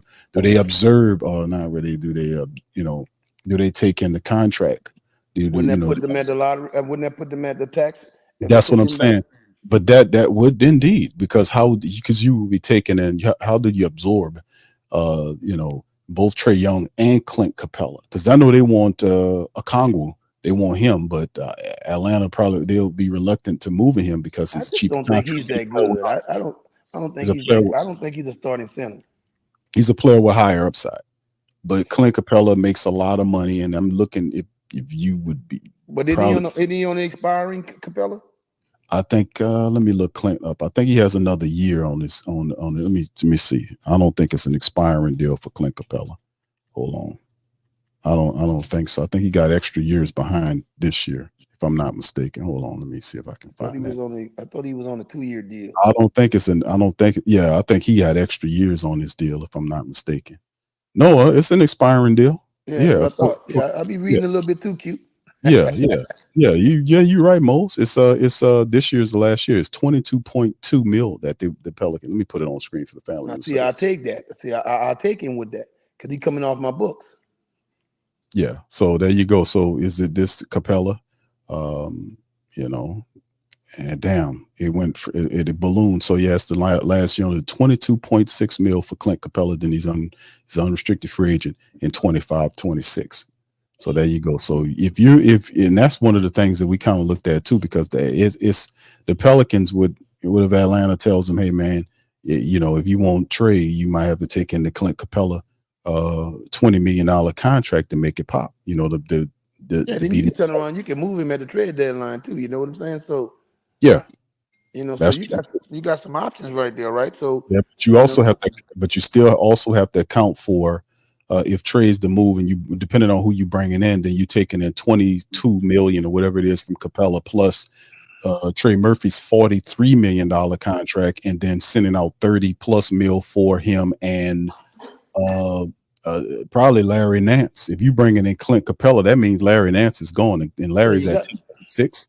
Larry's at 10.6, I want to say. So yeah, Larry in his final year of his deal. So if they agree to that, that fits the contractually speaking there, plus another potential asset like a Dyson Daniels and multiple first round draft picks. Yeah, If they can go for that, that might actually be the interworkings, or might be actually the blueprint potential Atlanta Pelican deal. Don't if you take in more money than you send out, you get a trade exception or something like that? I think I might have heard someone say that you get a trade exception. But and also the apron rules kind of apply here, in terms of how it all would work, in terms of how the deals would work, because because the deals, all this stuff kind of changed a bit, and I was still studying on a lot of this stuff because it is not the same anymore. Like the rules, if you hit a certain apron, certain things you can't do. I know if you hit certain aprons, then the exceptions, you lose some of your exceptions and all that. So it's a lot heavier penalty in terms of you making sure you stay where you belong. So like I said, I'm gonna have to do some more research on that. All right. If Capella take you over the cap, if I'm not mistaken, you can operate as an over the cap team up to a certain point. Yeah, up to a certain point. So you can turn around and move if your draft picks start to develop, and then you can turn around and move Capella at the trade deadline, and you're talking about an expiring salary, right? That'll get you back under the cap or whatever. Yeah, do that. Right? Yeah. That sounds good, Mose. Because the thing is, like that's something that I don't think the Pelicans are interested in taking Capella. But if Atlanta say, hey man, if you want him, you got to take him too. And I can see them looking for an asset to go back with them and picks. Because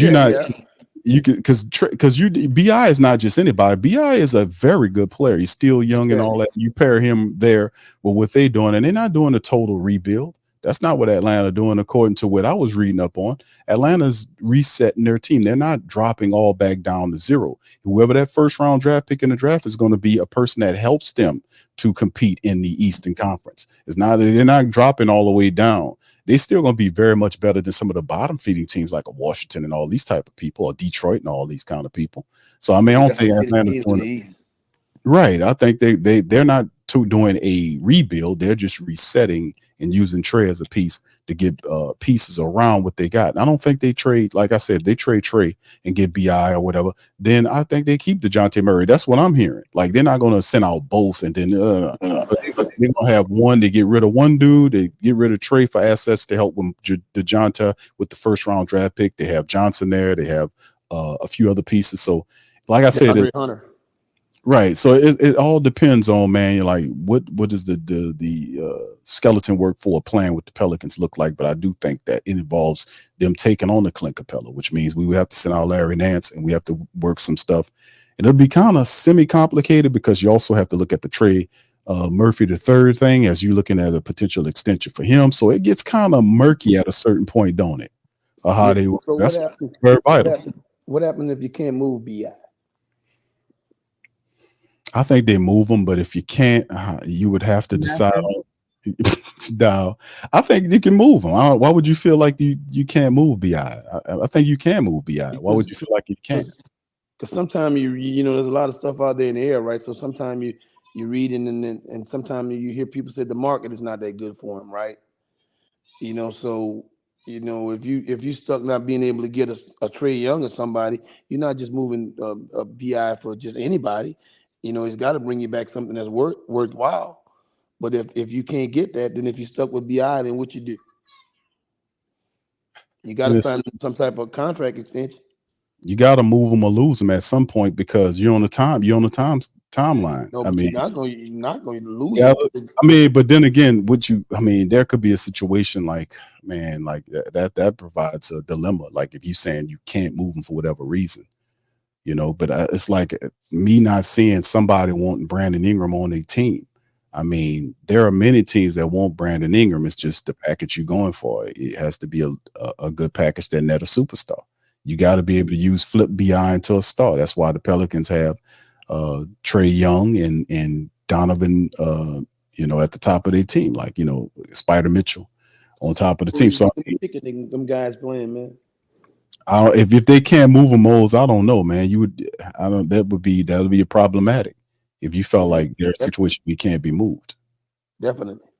So yeah, look at the Valanciunas. It's no comparison. That's a bad comparison.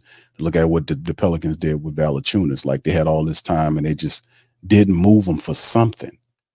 So I would be surprised if BI go over into the East and become a all-star again.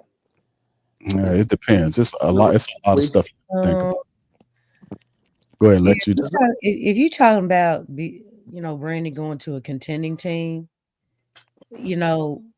I think you're looking at him because obviously a contending team already has a hierarchy in place. So you're probably looking at him being like the third, maybe the fourth best player on the team. Now, if he's going to a team in the East, huh? Name a team where he would be the third or fourth best player. Philadelphia. Yeah. So Boston. Yeah, but he's not going to Boston, right? Well, I know. Well, I mean, you said name a team. Yeah, he's your third guy in Philly, but he's not going to go in anybody's third guy. But see, Philly don't have the assets to get what you want anyway, unless they operate through a 3-team trade. That's the only way that he would end up there. True. Yeah, the only thing you want with Maxey, they're not gonna give Milwaukee. They're not giving him up. Well, yeah. What Milwaukee have you that you want? No, you said tonight. You just said to name a team that where he would be maybe the third guy. I'm just saying, like on a contending team. Yeah, he could be the third guy in Milwaukee because what's his name? Isn't he a free agent? And he's not any good anymore with the bum knee. Chris Middleton. Yeah, he's on the downside of that thing right now. Too many injuries. So you can put Miami in there. Miami would use him to score. I think really, as far as contending. Miami don't have anything to give you back either. I mean, they don't have anything you want. I think Tyler Hero is overrated. He's not a consistent. He's not a guy that. I guess. I mean, if you're asking, because obviously, I thought we just focused on a team, but I mean, you talking about getting somebody back within a trade. I mean, we'll have to dissect that first. But as far as when you look at the contenders, like who go far in the playoffs, really, I mean, what we thinking right now, though, Lex. We saw BI stink it up at the end of the year in the playoffs. He's coming back from an injury. I mean, we forget that he's still a really good basketball player. Yeah, but see, that's the thing, though. You know what? That's the thing with that, though. I mean, a lot of people are not going to be fooled by that. Like that, though, Mose. They're not going to be fooled by that. But when you think about it, think about the league, right, and who everybody else got, right? To me, he's a good, competent basketball player. I mean, he averaged 20 points a night. Yeah, almost 21. Yeah. So now all of a sudden he's not going somewhere and not get his 20 because he's a guy. But he's going into a different system. Mm-hmm. He's going into a different situation. I'm just saying, you got to understand here, the way things are set up here. First of all, it's dysfunctional on a whole nother level compared to other organizations. The hierarchy was never clear. You know what I'm saying? Griff came out and said, hey, this is Drew's team. After Drew left, it's like everything was in limbo. And then you look at the fact that there wasn't a strong style that was developed and mastered with this organization. When you look at other teams, they have a particular system, a system that they know that works. And they know their personnel a whole lot better than over here. But the system that you're going into, the situation that you're going to, all that stuff matters. All that plays into a part. That's why I think, if you think about it, look at all the cats that have left this organization and look at what they're doing now. We had NAW. Look at where he got. Look at Drew. Look at Anthony Davis. The way how they're used. And Yeah, so, but if you put Brandon in a situation, say again. I believe Brandon gonna go wherever Brandon's gonna go. Brandon's gonna be good. Watch. I mean, probably, because the thing is, it's not the Pelicans. There's a lot of problems. We talk about it all the time, Mose. There's a lot of problems here. And the thing is, he's probably going to have a better coach, right? He's probably going to again, the system with the organization he goes to is probably going to be more defined, more a stronger identity. And he's gonna have a better guard. Yeah, he'll be. I mean, even if you decide to keep Brandon or trade Zion, you know what I'm saying? They're gonna go to a better situation. Because the thing is, there's so many things. I mean, I don't even feel like Zion's used as far as his talent is exploited the way that it should be. The problem But with if you put these guys in a situation where they have a better coach, a better system, you know what I'm saying? Every player, all the players understand the role, the hierarchy is set. That's stability. And then the one thing about Brandon Ingram and Zion, bro, they're not playing with a real guard. If they would have had a real guard, man, that would have unlocked their game. Not only that, but having a real coach. Somebody who can really coach the guys and knows their personnel. For real. That makes a difference. That's how you have of someone who can help elevate your game. And not only that, you have leadership around you to help you elevate your game. And that's something that's not that these guys don't have. Man, Zion came in, he didn't have that. The Pelicans weren't even prepared for somebody like Zion. They really weren't. I got a question for you. You look at the teams that made it to the final, the championship in each conference. Man, each one of them had a serious lead guard. Minnesota had Conley, right? Dallas had Luka. Indianapolis, and Kyrie. Yeah. Indy had Halliburton. And then you look at, even though Boston is not built around a traditional point guard, they still take the court with four guys that can really handle the ball and play make. Yeah. Right? Exactly. They true their identity too. And their identity strong, and they have a really good coach. Yeah, well, they got four and guys a good system. Yeah, they got four guys that can play make. You hit on it there, and that's what we've been. That's a great point, because you can't be a person that don't understand their philosophy and identity and talking about making it up against. And that's what we talk about on code teams. Like, that's what I call an on code team. On code team knows what they're supposed to do. They have the players that fit the identity they're trying to do, and the vision is clear. Boston understands who they are and how they play, the same as these other teams. Like, you're not going to be a Pelican team that goes up against these teams that don't. It's just not going to work. And you're right about that's great commentary about the identity of the Pelicans. What's the identity of the Pelicans? Well, we switch. No identity. We switch all teams. You don't know who the leader is. What the hell is Griffin talking about? Who's the leader of the team for? He shouldn't even be saying nothing about that. That's something he's not developing a leader. He's not empowering a leader. That's what you should have did when you drafted the number 1 pick. But the problem is that pressure and things. You don't rescind when you draft a number 1 pick. You put that immediate pressure on, because that's why you got the number 1 pick. Your organization needs help. Hold on, let me ask you this.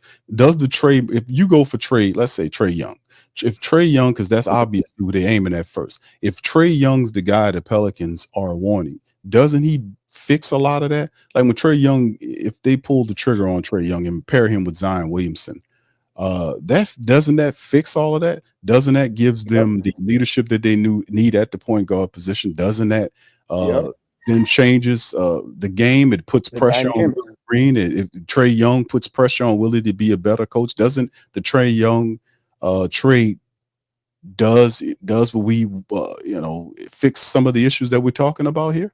Yep, definitely. But what you realize is you can't anoint a leader. Man, a leader emerges. That's You right. know what I'm saying? I believe You that. just can't look at a guy and say, hey, you. That's almost like in church. Okay, your daddy the preacher, so that means the junior gonna be the preacher. He might not be able to preach at all, but that's how it is in the more black churches, because the daddy was the preacher, then the son gonna be the next preacher. You know what I'm saying? Man, people have to emerge on your own. Leadership emerges. You don't look at a guy and say you're the leader. I mean, he's gonna do the things. He's gonna No, pick but the the mantle thing himself. is, you also groom and you mold. I get what you're saying, but I mean that's just like, like, look, stars are not coming into the league anymore. You have to develop them now. Your leader don't have to be your best player. I Right. mean, a lot of times, I mean, in the Uh, past, it has it been like is. that. But the thing is that it, I mean, they talk about this with KD. You know what I'm saying? As far as he's not a leader, he doesn't want to be a Nope. leader, but he's the best player. But if you think about it, KD really does need to be the leader a lot of times. You know what I'm saying? Like, He doesn't have that I think strong there's, personality. yeah, and that's true. I mean, because I mean that's just like, I mean, in a lot of situations, like as far as politicians, a lot of politicians are not leaders. They just know how to talk, Yeah, but like they're in a leadership position. We see octopus. that stuff all the time. But I think in this case, it's like, look, you have a player like Zion. I don't feel like they really gave him a chance, because when he came in, if you go back and listen to Griff's pressers, he's like, "Oh, we don't want to put too much on Zion. We want him to, we want to ease him into it and things."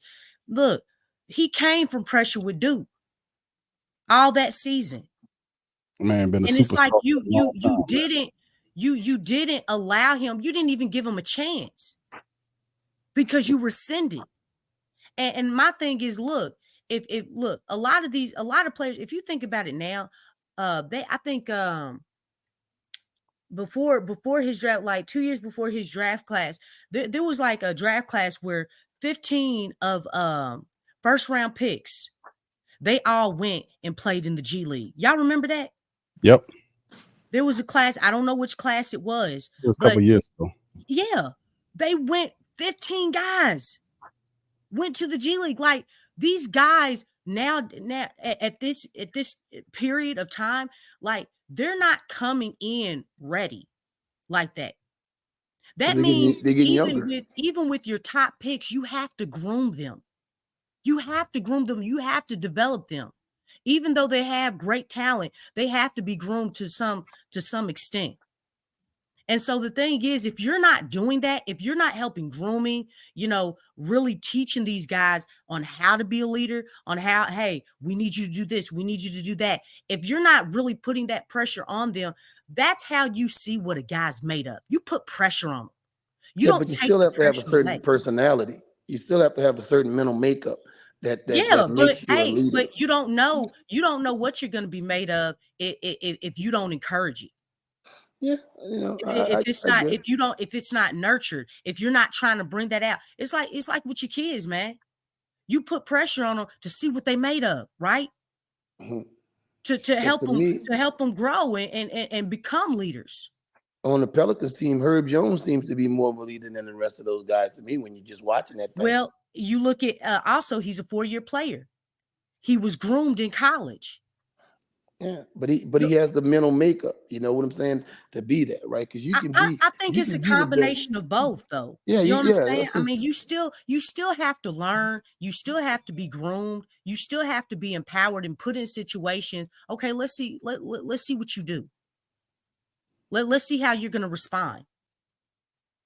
I think Well, that has to be done. And like I said, even with kids, you know what I'm saying? You don't know you don't know if you have those leadership qualities unless you're put in those situations.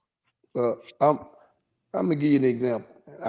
I coached in high school in Louisiana for a little while, and I had the privilege of coaching Ryan Perilou, who I thought was the best high school athlete I ever saw in my life, right?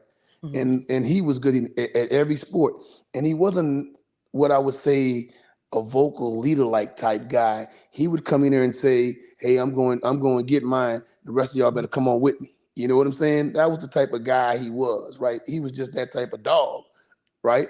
But it's not necessarily that he was trying to lead everybody else. It was like, I'm just going to get mine. Now, if you guys want to come with me, that's fine too. But don't worry, I'm going to fight the fight for all of us. You know what I'm saying? So, guys have different personalities, man, when Yep. you're dealing with them, right? Some guys are vocal guys that can talk and get to everybody. He just might be the glue guy on the team, but he's the guy that everybody listens to. And then you might have to, a lot of times guys are superstars, they're buttholes, man. They just know how to get theirs, Yeah, I So mean, there's different ways. I mean, I think I don't maturity. think I think Zion maturity is a has natural leader. a whole lot to do with it as well. I don't think Zion, to me, just watching him, which I don't know the guy personally, but just watching how he moves around the basketball court and how he just watching his mannerisms, he doesn't seem like a guy that wants to tell somebody else, hey man, let's go. He ain't the type of dude that look like he'll talk crazy to nobody, right? You gotta have some guys, man, that'll cuss guys out. You know what I'm saying? Without the coach is saying something, man. Hey, look, you ain't doing your job. You gotta have, guys, but everybody ain't that type of guy. And then everybody can't take that from certain guys, man. I don't know how to explain it, right? You just gotta have that in you, right? And you can drag other people forward, right? And then, and some guys, they just get score. They just get score. They could just do whatever it is, but they can't even talk to anybody about anything else. So to me, the Pelicans got too many guys of the same type of personality on their team, for Yeah, one. I do agree with that. Well, that's But they also, the Pelicans don't have anybody like a veteran in the locker room that can help with the process. I honestly don't feel like that's CJ. I know everybody talks him up. I don't feel like that's CJ. I don't feel like he's that dude. Well, it's kind of hard because you don't really know those guys like that, right? I mean, just based off what we looking at, everything, bro. I feel like CJ's a politician. He ain't that far from JJ Redick. Yeah, he's got a little game with him now. He's got a con. Yeah, he does. He's a politician. I say that all the time. Yeah, like he he really, now. When he came here, I thought it was kind of funny how all of a sudden he wanted to utilize his journalism degree. Hey, JJ Redick, he used Zion to catapult himself by throwing him under the bus. Yeah, JJ Redick's got some confidence that's gonna come to him. Talking about a detached player. So, I'm looking at okay, CJ. So why all of a sudden you want to use your journalism degree when you get to the Pelicans? Especially seeing what JJ Redick did. You know what I'm saying? Because we all know Zion is huge clickbait, right? Yeah. Yep. Yeah. This ain't something that that people don't know. People been going in on Zion. Yeah, going in. Yeah. Yeah, he definitely. I just think that's kind of weird, and then, Larry Nance has even called CJ out. You know what I'm saying? Because he always throwing on, well, I make my money. He always throws that out. He does. He got like his money, though. He'll let you know about that. But he throws it out on Twitter Spaces. He did that because I was on there. Listening, Larry Nance was on there, Trey Murphy was on there, and CJ was on there. And when CJ first got on, he was talking about, he started talking about, his money and stuff.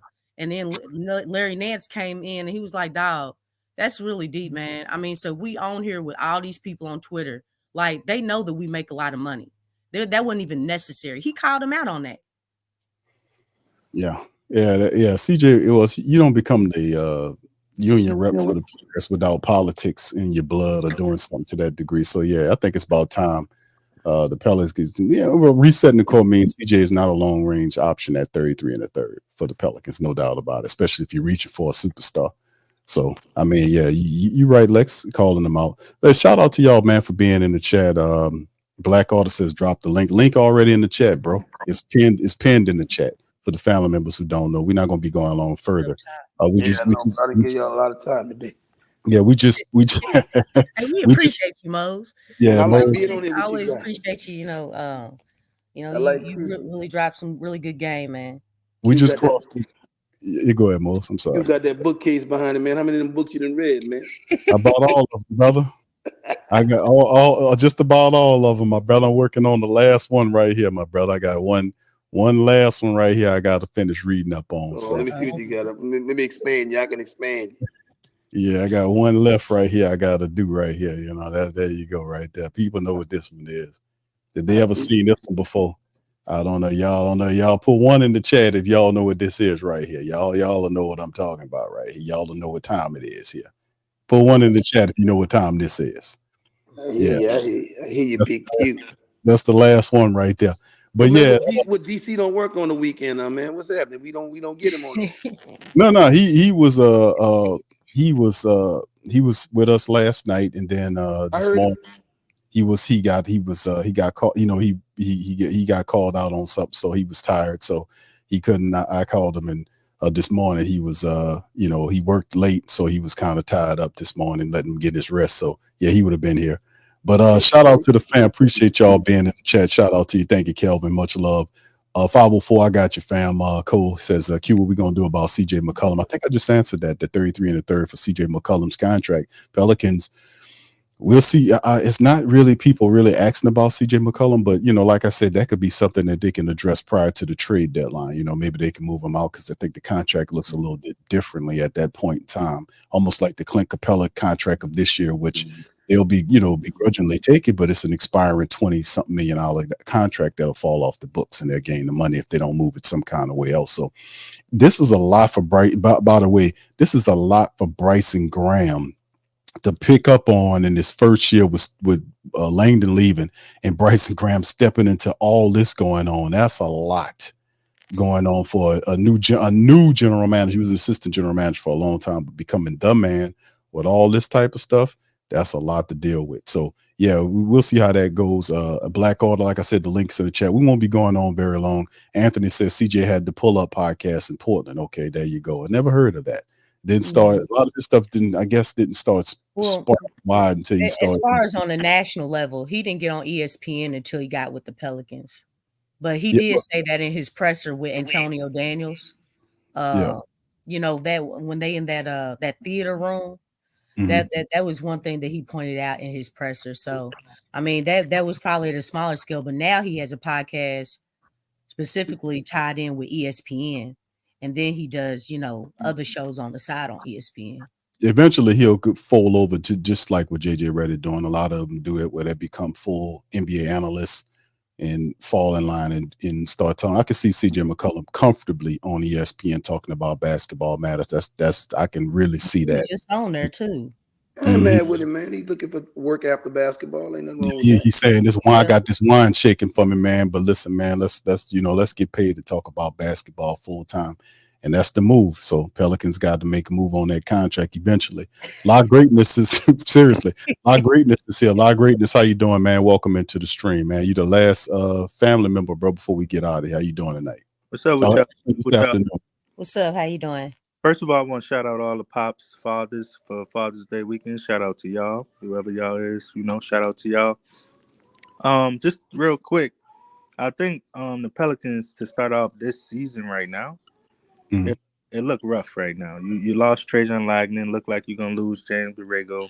You lost Mike on your staff. You lost Fred. You look like you're gonna lose Jonas, and you're trying to get rid of BI. So you're starting off with a lot of losses already. So whatever trade or whatever you do, it got to be it got to be something significant. Like it's like you got to land that trade deal. You got to land that D Mitch. You got to land some of the stuff, and I think they're gonna figure it out. I don't think we're in a bad shape. I do like CJ as a leader. Why? Because he don't get you in no trouble. He say all the right things. He one of those more accountable players in the league that actually do his job.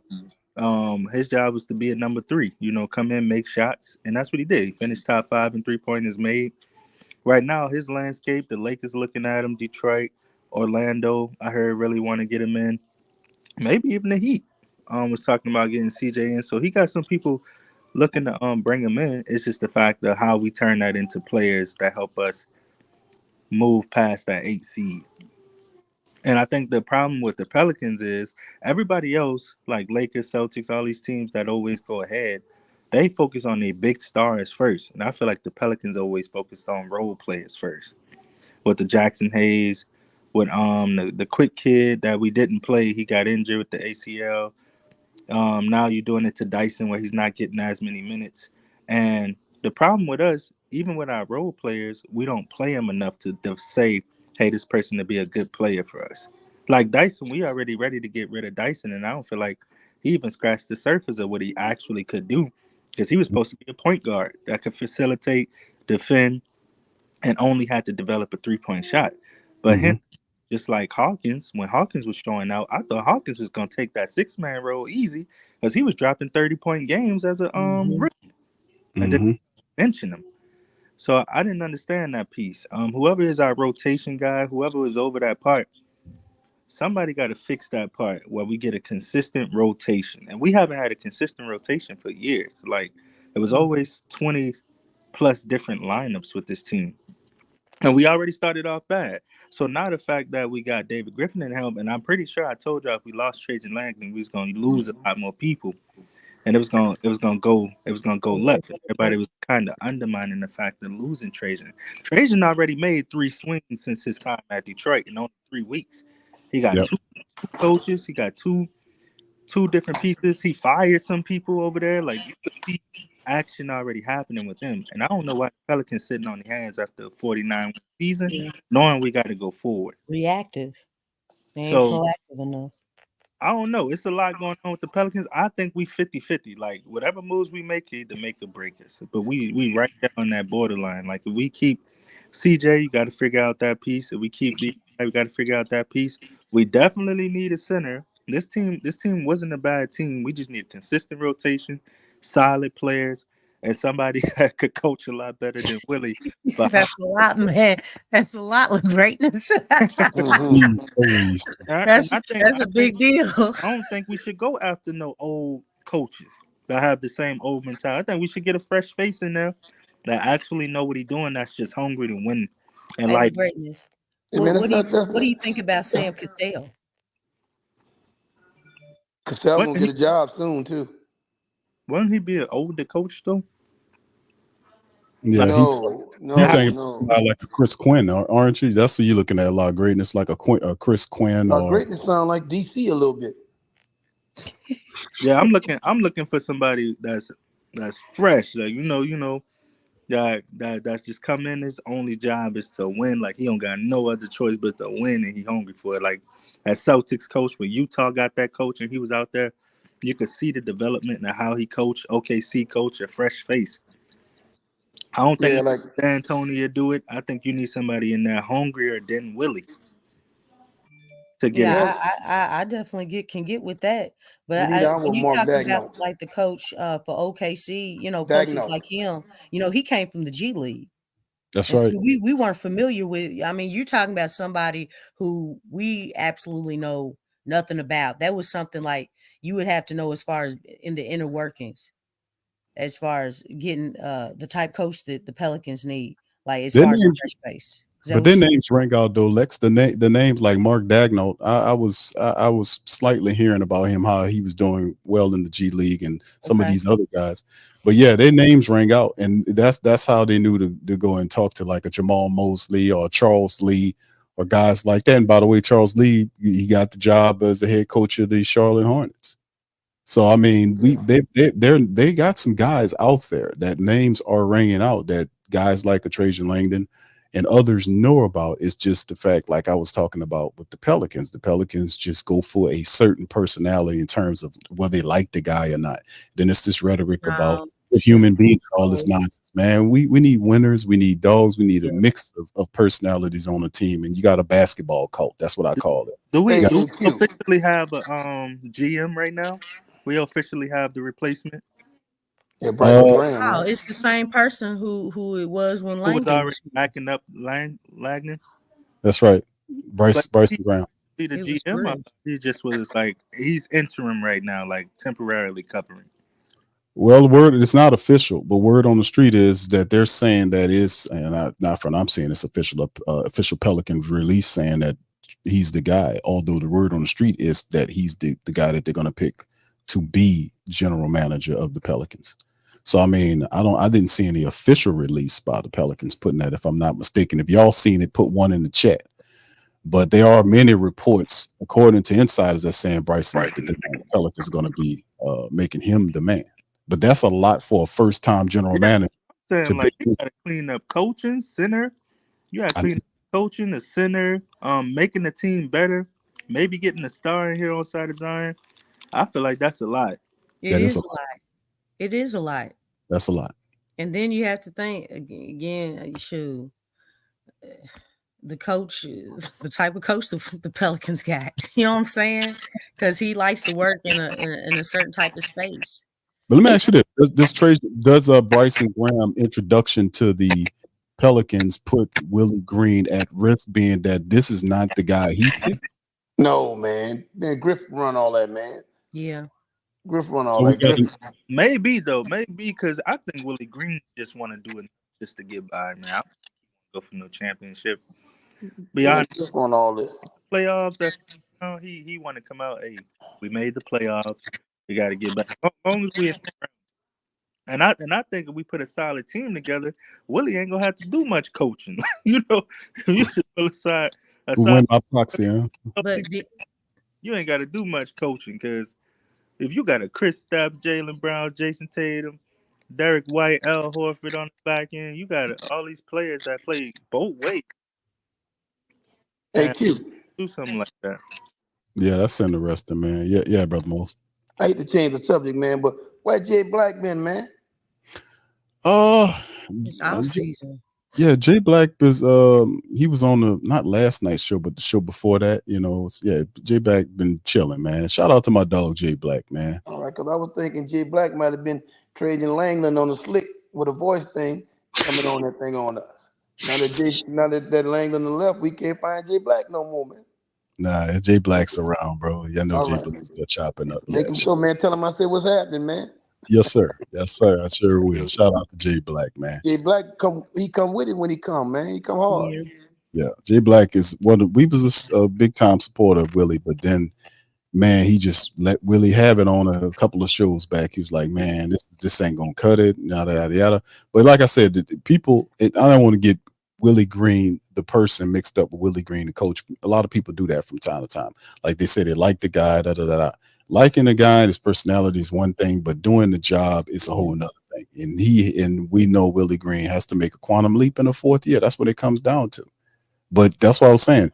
Getting Trey, and I guess, and everybody on the panel agrees that the Pelicans getting a Trey Young does solve a lot of issues. The leadership stuff that we've been dealing with at the point guard position. He's a guy that his game meshes with Zion with the lob game, 3-point shooting, one of the best 3-point shooters. Pick and roll. Right, all day. And then if you don't give up some of your shooters, then you can still have guys that can complement Zion and Trey.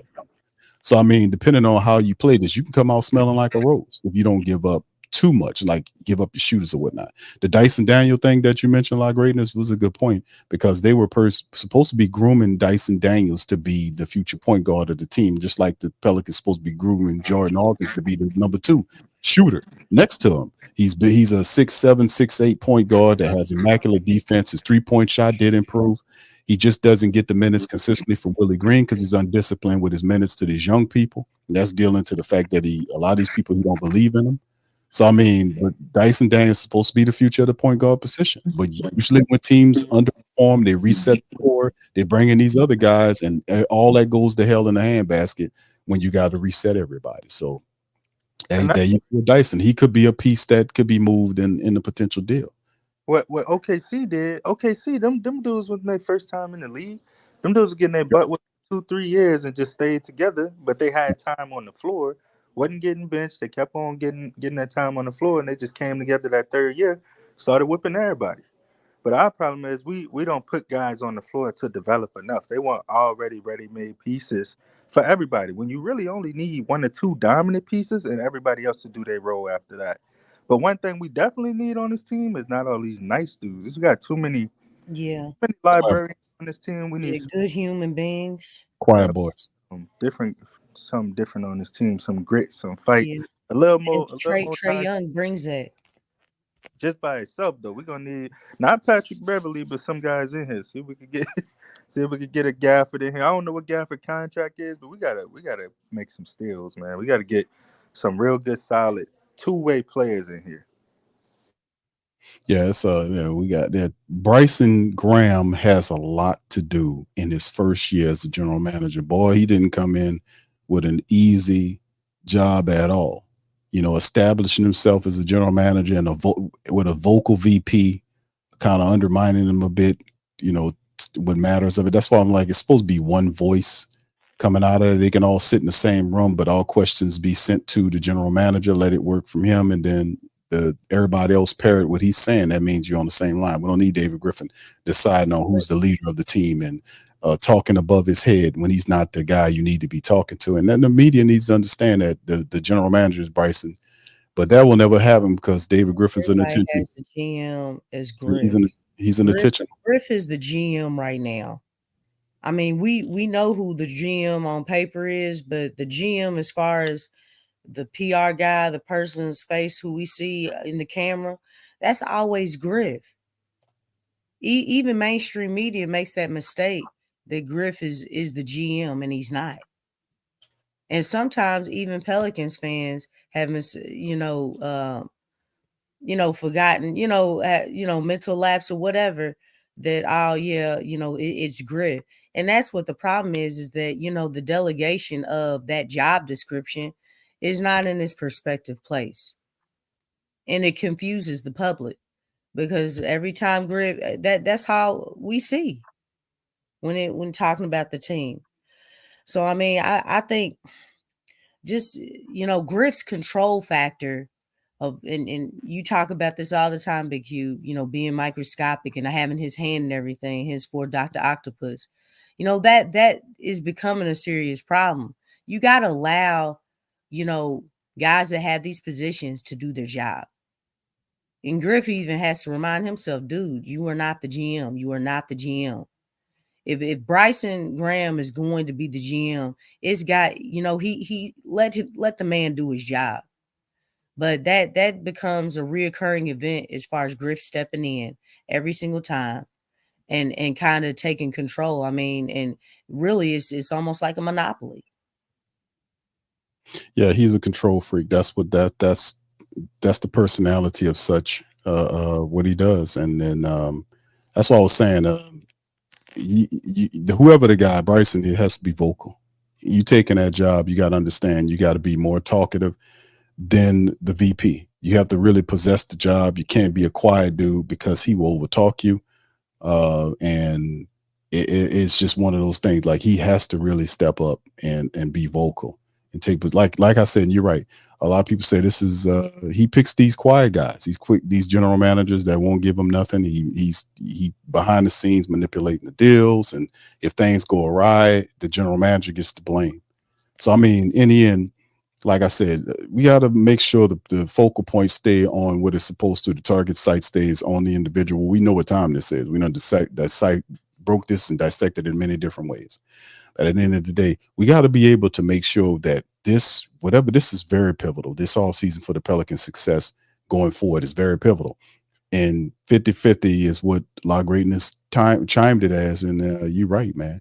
If they don't get the right collection of players, and they don't make the right like, this is the jump off point right now that changes everything. And if we don't do what you're supposed to do, when the contract up, Zion could very well go somewhere else. And we've seen that happen more times. We've seen that happen more times than we want to see with our superstars, CP3 and Anthony Davis. Those guys turn around leaving, and they give them the Pelicans 2 years to figure it out, and then the Pelicans can't get out of their own way because they either stupid with the decisions, they cheat with the contracts, they make dumb trades, surrender assets for bad contracts. That's just the pressure's on for them to get it right this year in a difficult Southwest. So we're gonna get ready to end the screen. La Greatness, I'm gonna give you the last word on the platform before we get ready to end the stream, and then Lex, you can feel free to chime in too. That's it for me, man. I just hope we get a real decent trade in. Probably make 1 to 2 and make some upgrades at that coaching spot, and we should be lit, man. We should be good. All right, appreciate you, brother. Thank you for that insight, Lex. Oh shoot! I mean, action is going to be the biggest thing, man. Right now, the organization is dealing with a lot of subtractions. La Greatness, he pointed that out. when he started his whole spiel. So we're seeing a lot of subtractions, but not a lot of additions, or just changes in the right direction. So we still have to sit and wait, which we've been doing a whole lot of that. But it still stands like we just got to see what's going to happen. And hopefully, the goal is to be in a better position. But we got to put this thing together. The organization has to put this thing together. Griff talked about can no longer be complacent. Really, I feel like there's no point in time where you should become complacent. There's always growth within whatever you're doing. And in this case, within the league, there's always some type of growth. There's always some type of change. Nothing's going to stay the same season after season. I mean, the rosters change every single year for each team in some way, form, or fashion. So complacency shouldn't have never been in play as far as when he stated that, especially in the West. You always have to have the mentality, we have to get better. Even during the course of a season, you have to have the mentality, we have to get better. At no point in time should you be complacent, or should that even come up. So it's time for major action, because there's really been a lot of poor decisions, poor action. We need it in the right direction, and you just got to continue to get better. So again, we just have to sit and wait to see what happens, at the for the draft, and then during all the trades and everything, and then who's coming in as far as to fill in those assistant coaching positions. There's a lot to be done, but we just got to sit and wait and hope for the best. Indeed, man. It's gonna be an interesting off season for Pelicans, man. For real, man. New general manager, trading and resetting the core of the team, setting up for the next 4 or 5 years. The draft coming up with the 21 pick. It's a bunch of stuff going on. The filling in the administrators, getting, and they haven't done any. I just checked their website and the X feed. And man, there is no announcement. They do. I see Swin did give a shout out to Trajan Langdon for doing it, but the Pelicans have not made any announcements on whether Bryson Graham. They hadn't made any announcements on none of they meet. So they just sitting. I don't know what they're waiting for, man. Just hurry up and wait. Yeah, just know that, just they haven't even named Bryson Graham as the guy. Maybe he is, maybe he isn't. But word on the street is he's supposed to be the next one, but there's no official release by the Pelicans. So that just goes to show you. But anyway, with that being said, fam, we're going to get ready to get on. And I appreciate you guys for chilling with us for almost 3.5 hours tonight. Today, as we carry out, mostly, we do it mostly at night. So, this, A&M, so y'all got to forgive me. But yeah, I appreciate y'all for chilling with us for almost 3.5 hours this afternoon. Listen, happy Father's Day to all of the good and responsible fathers. This day and this weekend is for you guys, not the ones that aren't.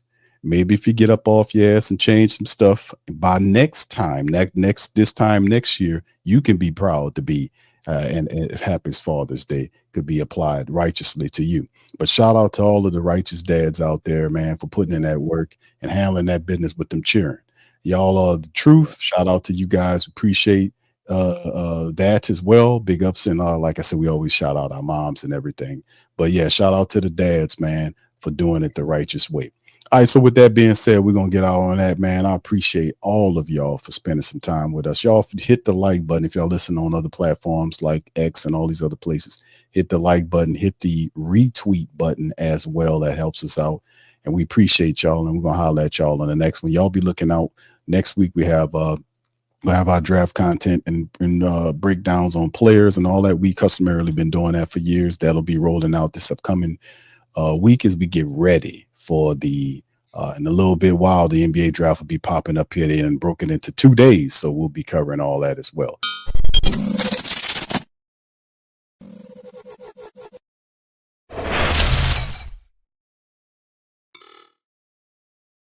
TheWhoThatDaily.com. That's right, TheWhoThatDaily.com. Your one-stop shop for everything New Orleans Saints, New Orleans Pelicans, LSU Tigers, even the top flight boxing news. So if you're a Who That and you're looking for a place to stay up on your team, TheWhoThatDaily.com is your site. TheWhoThatDaily.com for the sport Who That in all of us. That's right, the Pro Shop is the platform store where you can go and buy all the latest merch to support the platform. Available at the Pro Shops, we have dozens of hundreds of products available for you and your family. Unisex tees for men and women, hoodies and sweatshirts, tank tops, kids and baby items, long sleeve tees, mugs, pillows, wall art, bath bedding, face masks, phone cases, stickers, bags, fanny packs, socks, hats, and many other items. Please feel free to check out the Pro Shops. The link is in the description section below. And remember, it helps the platform continue to grow. So check out the Pro Shop.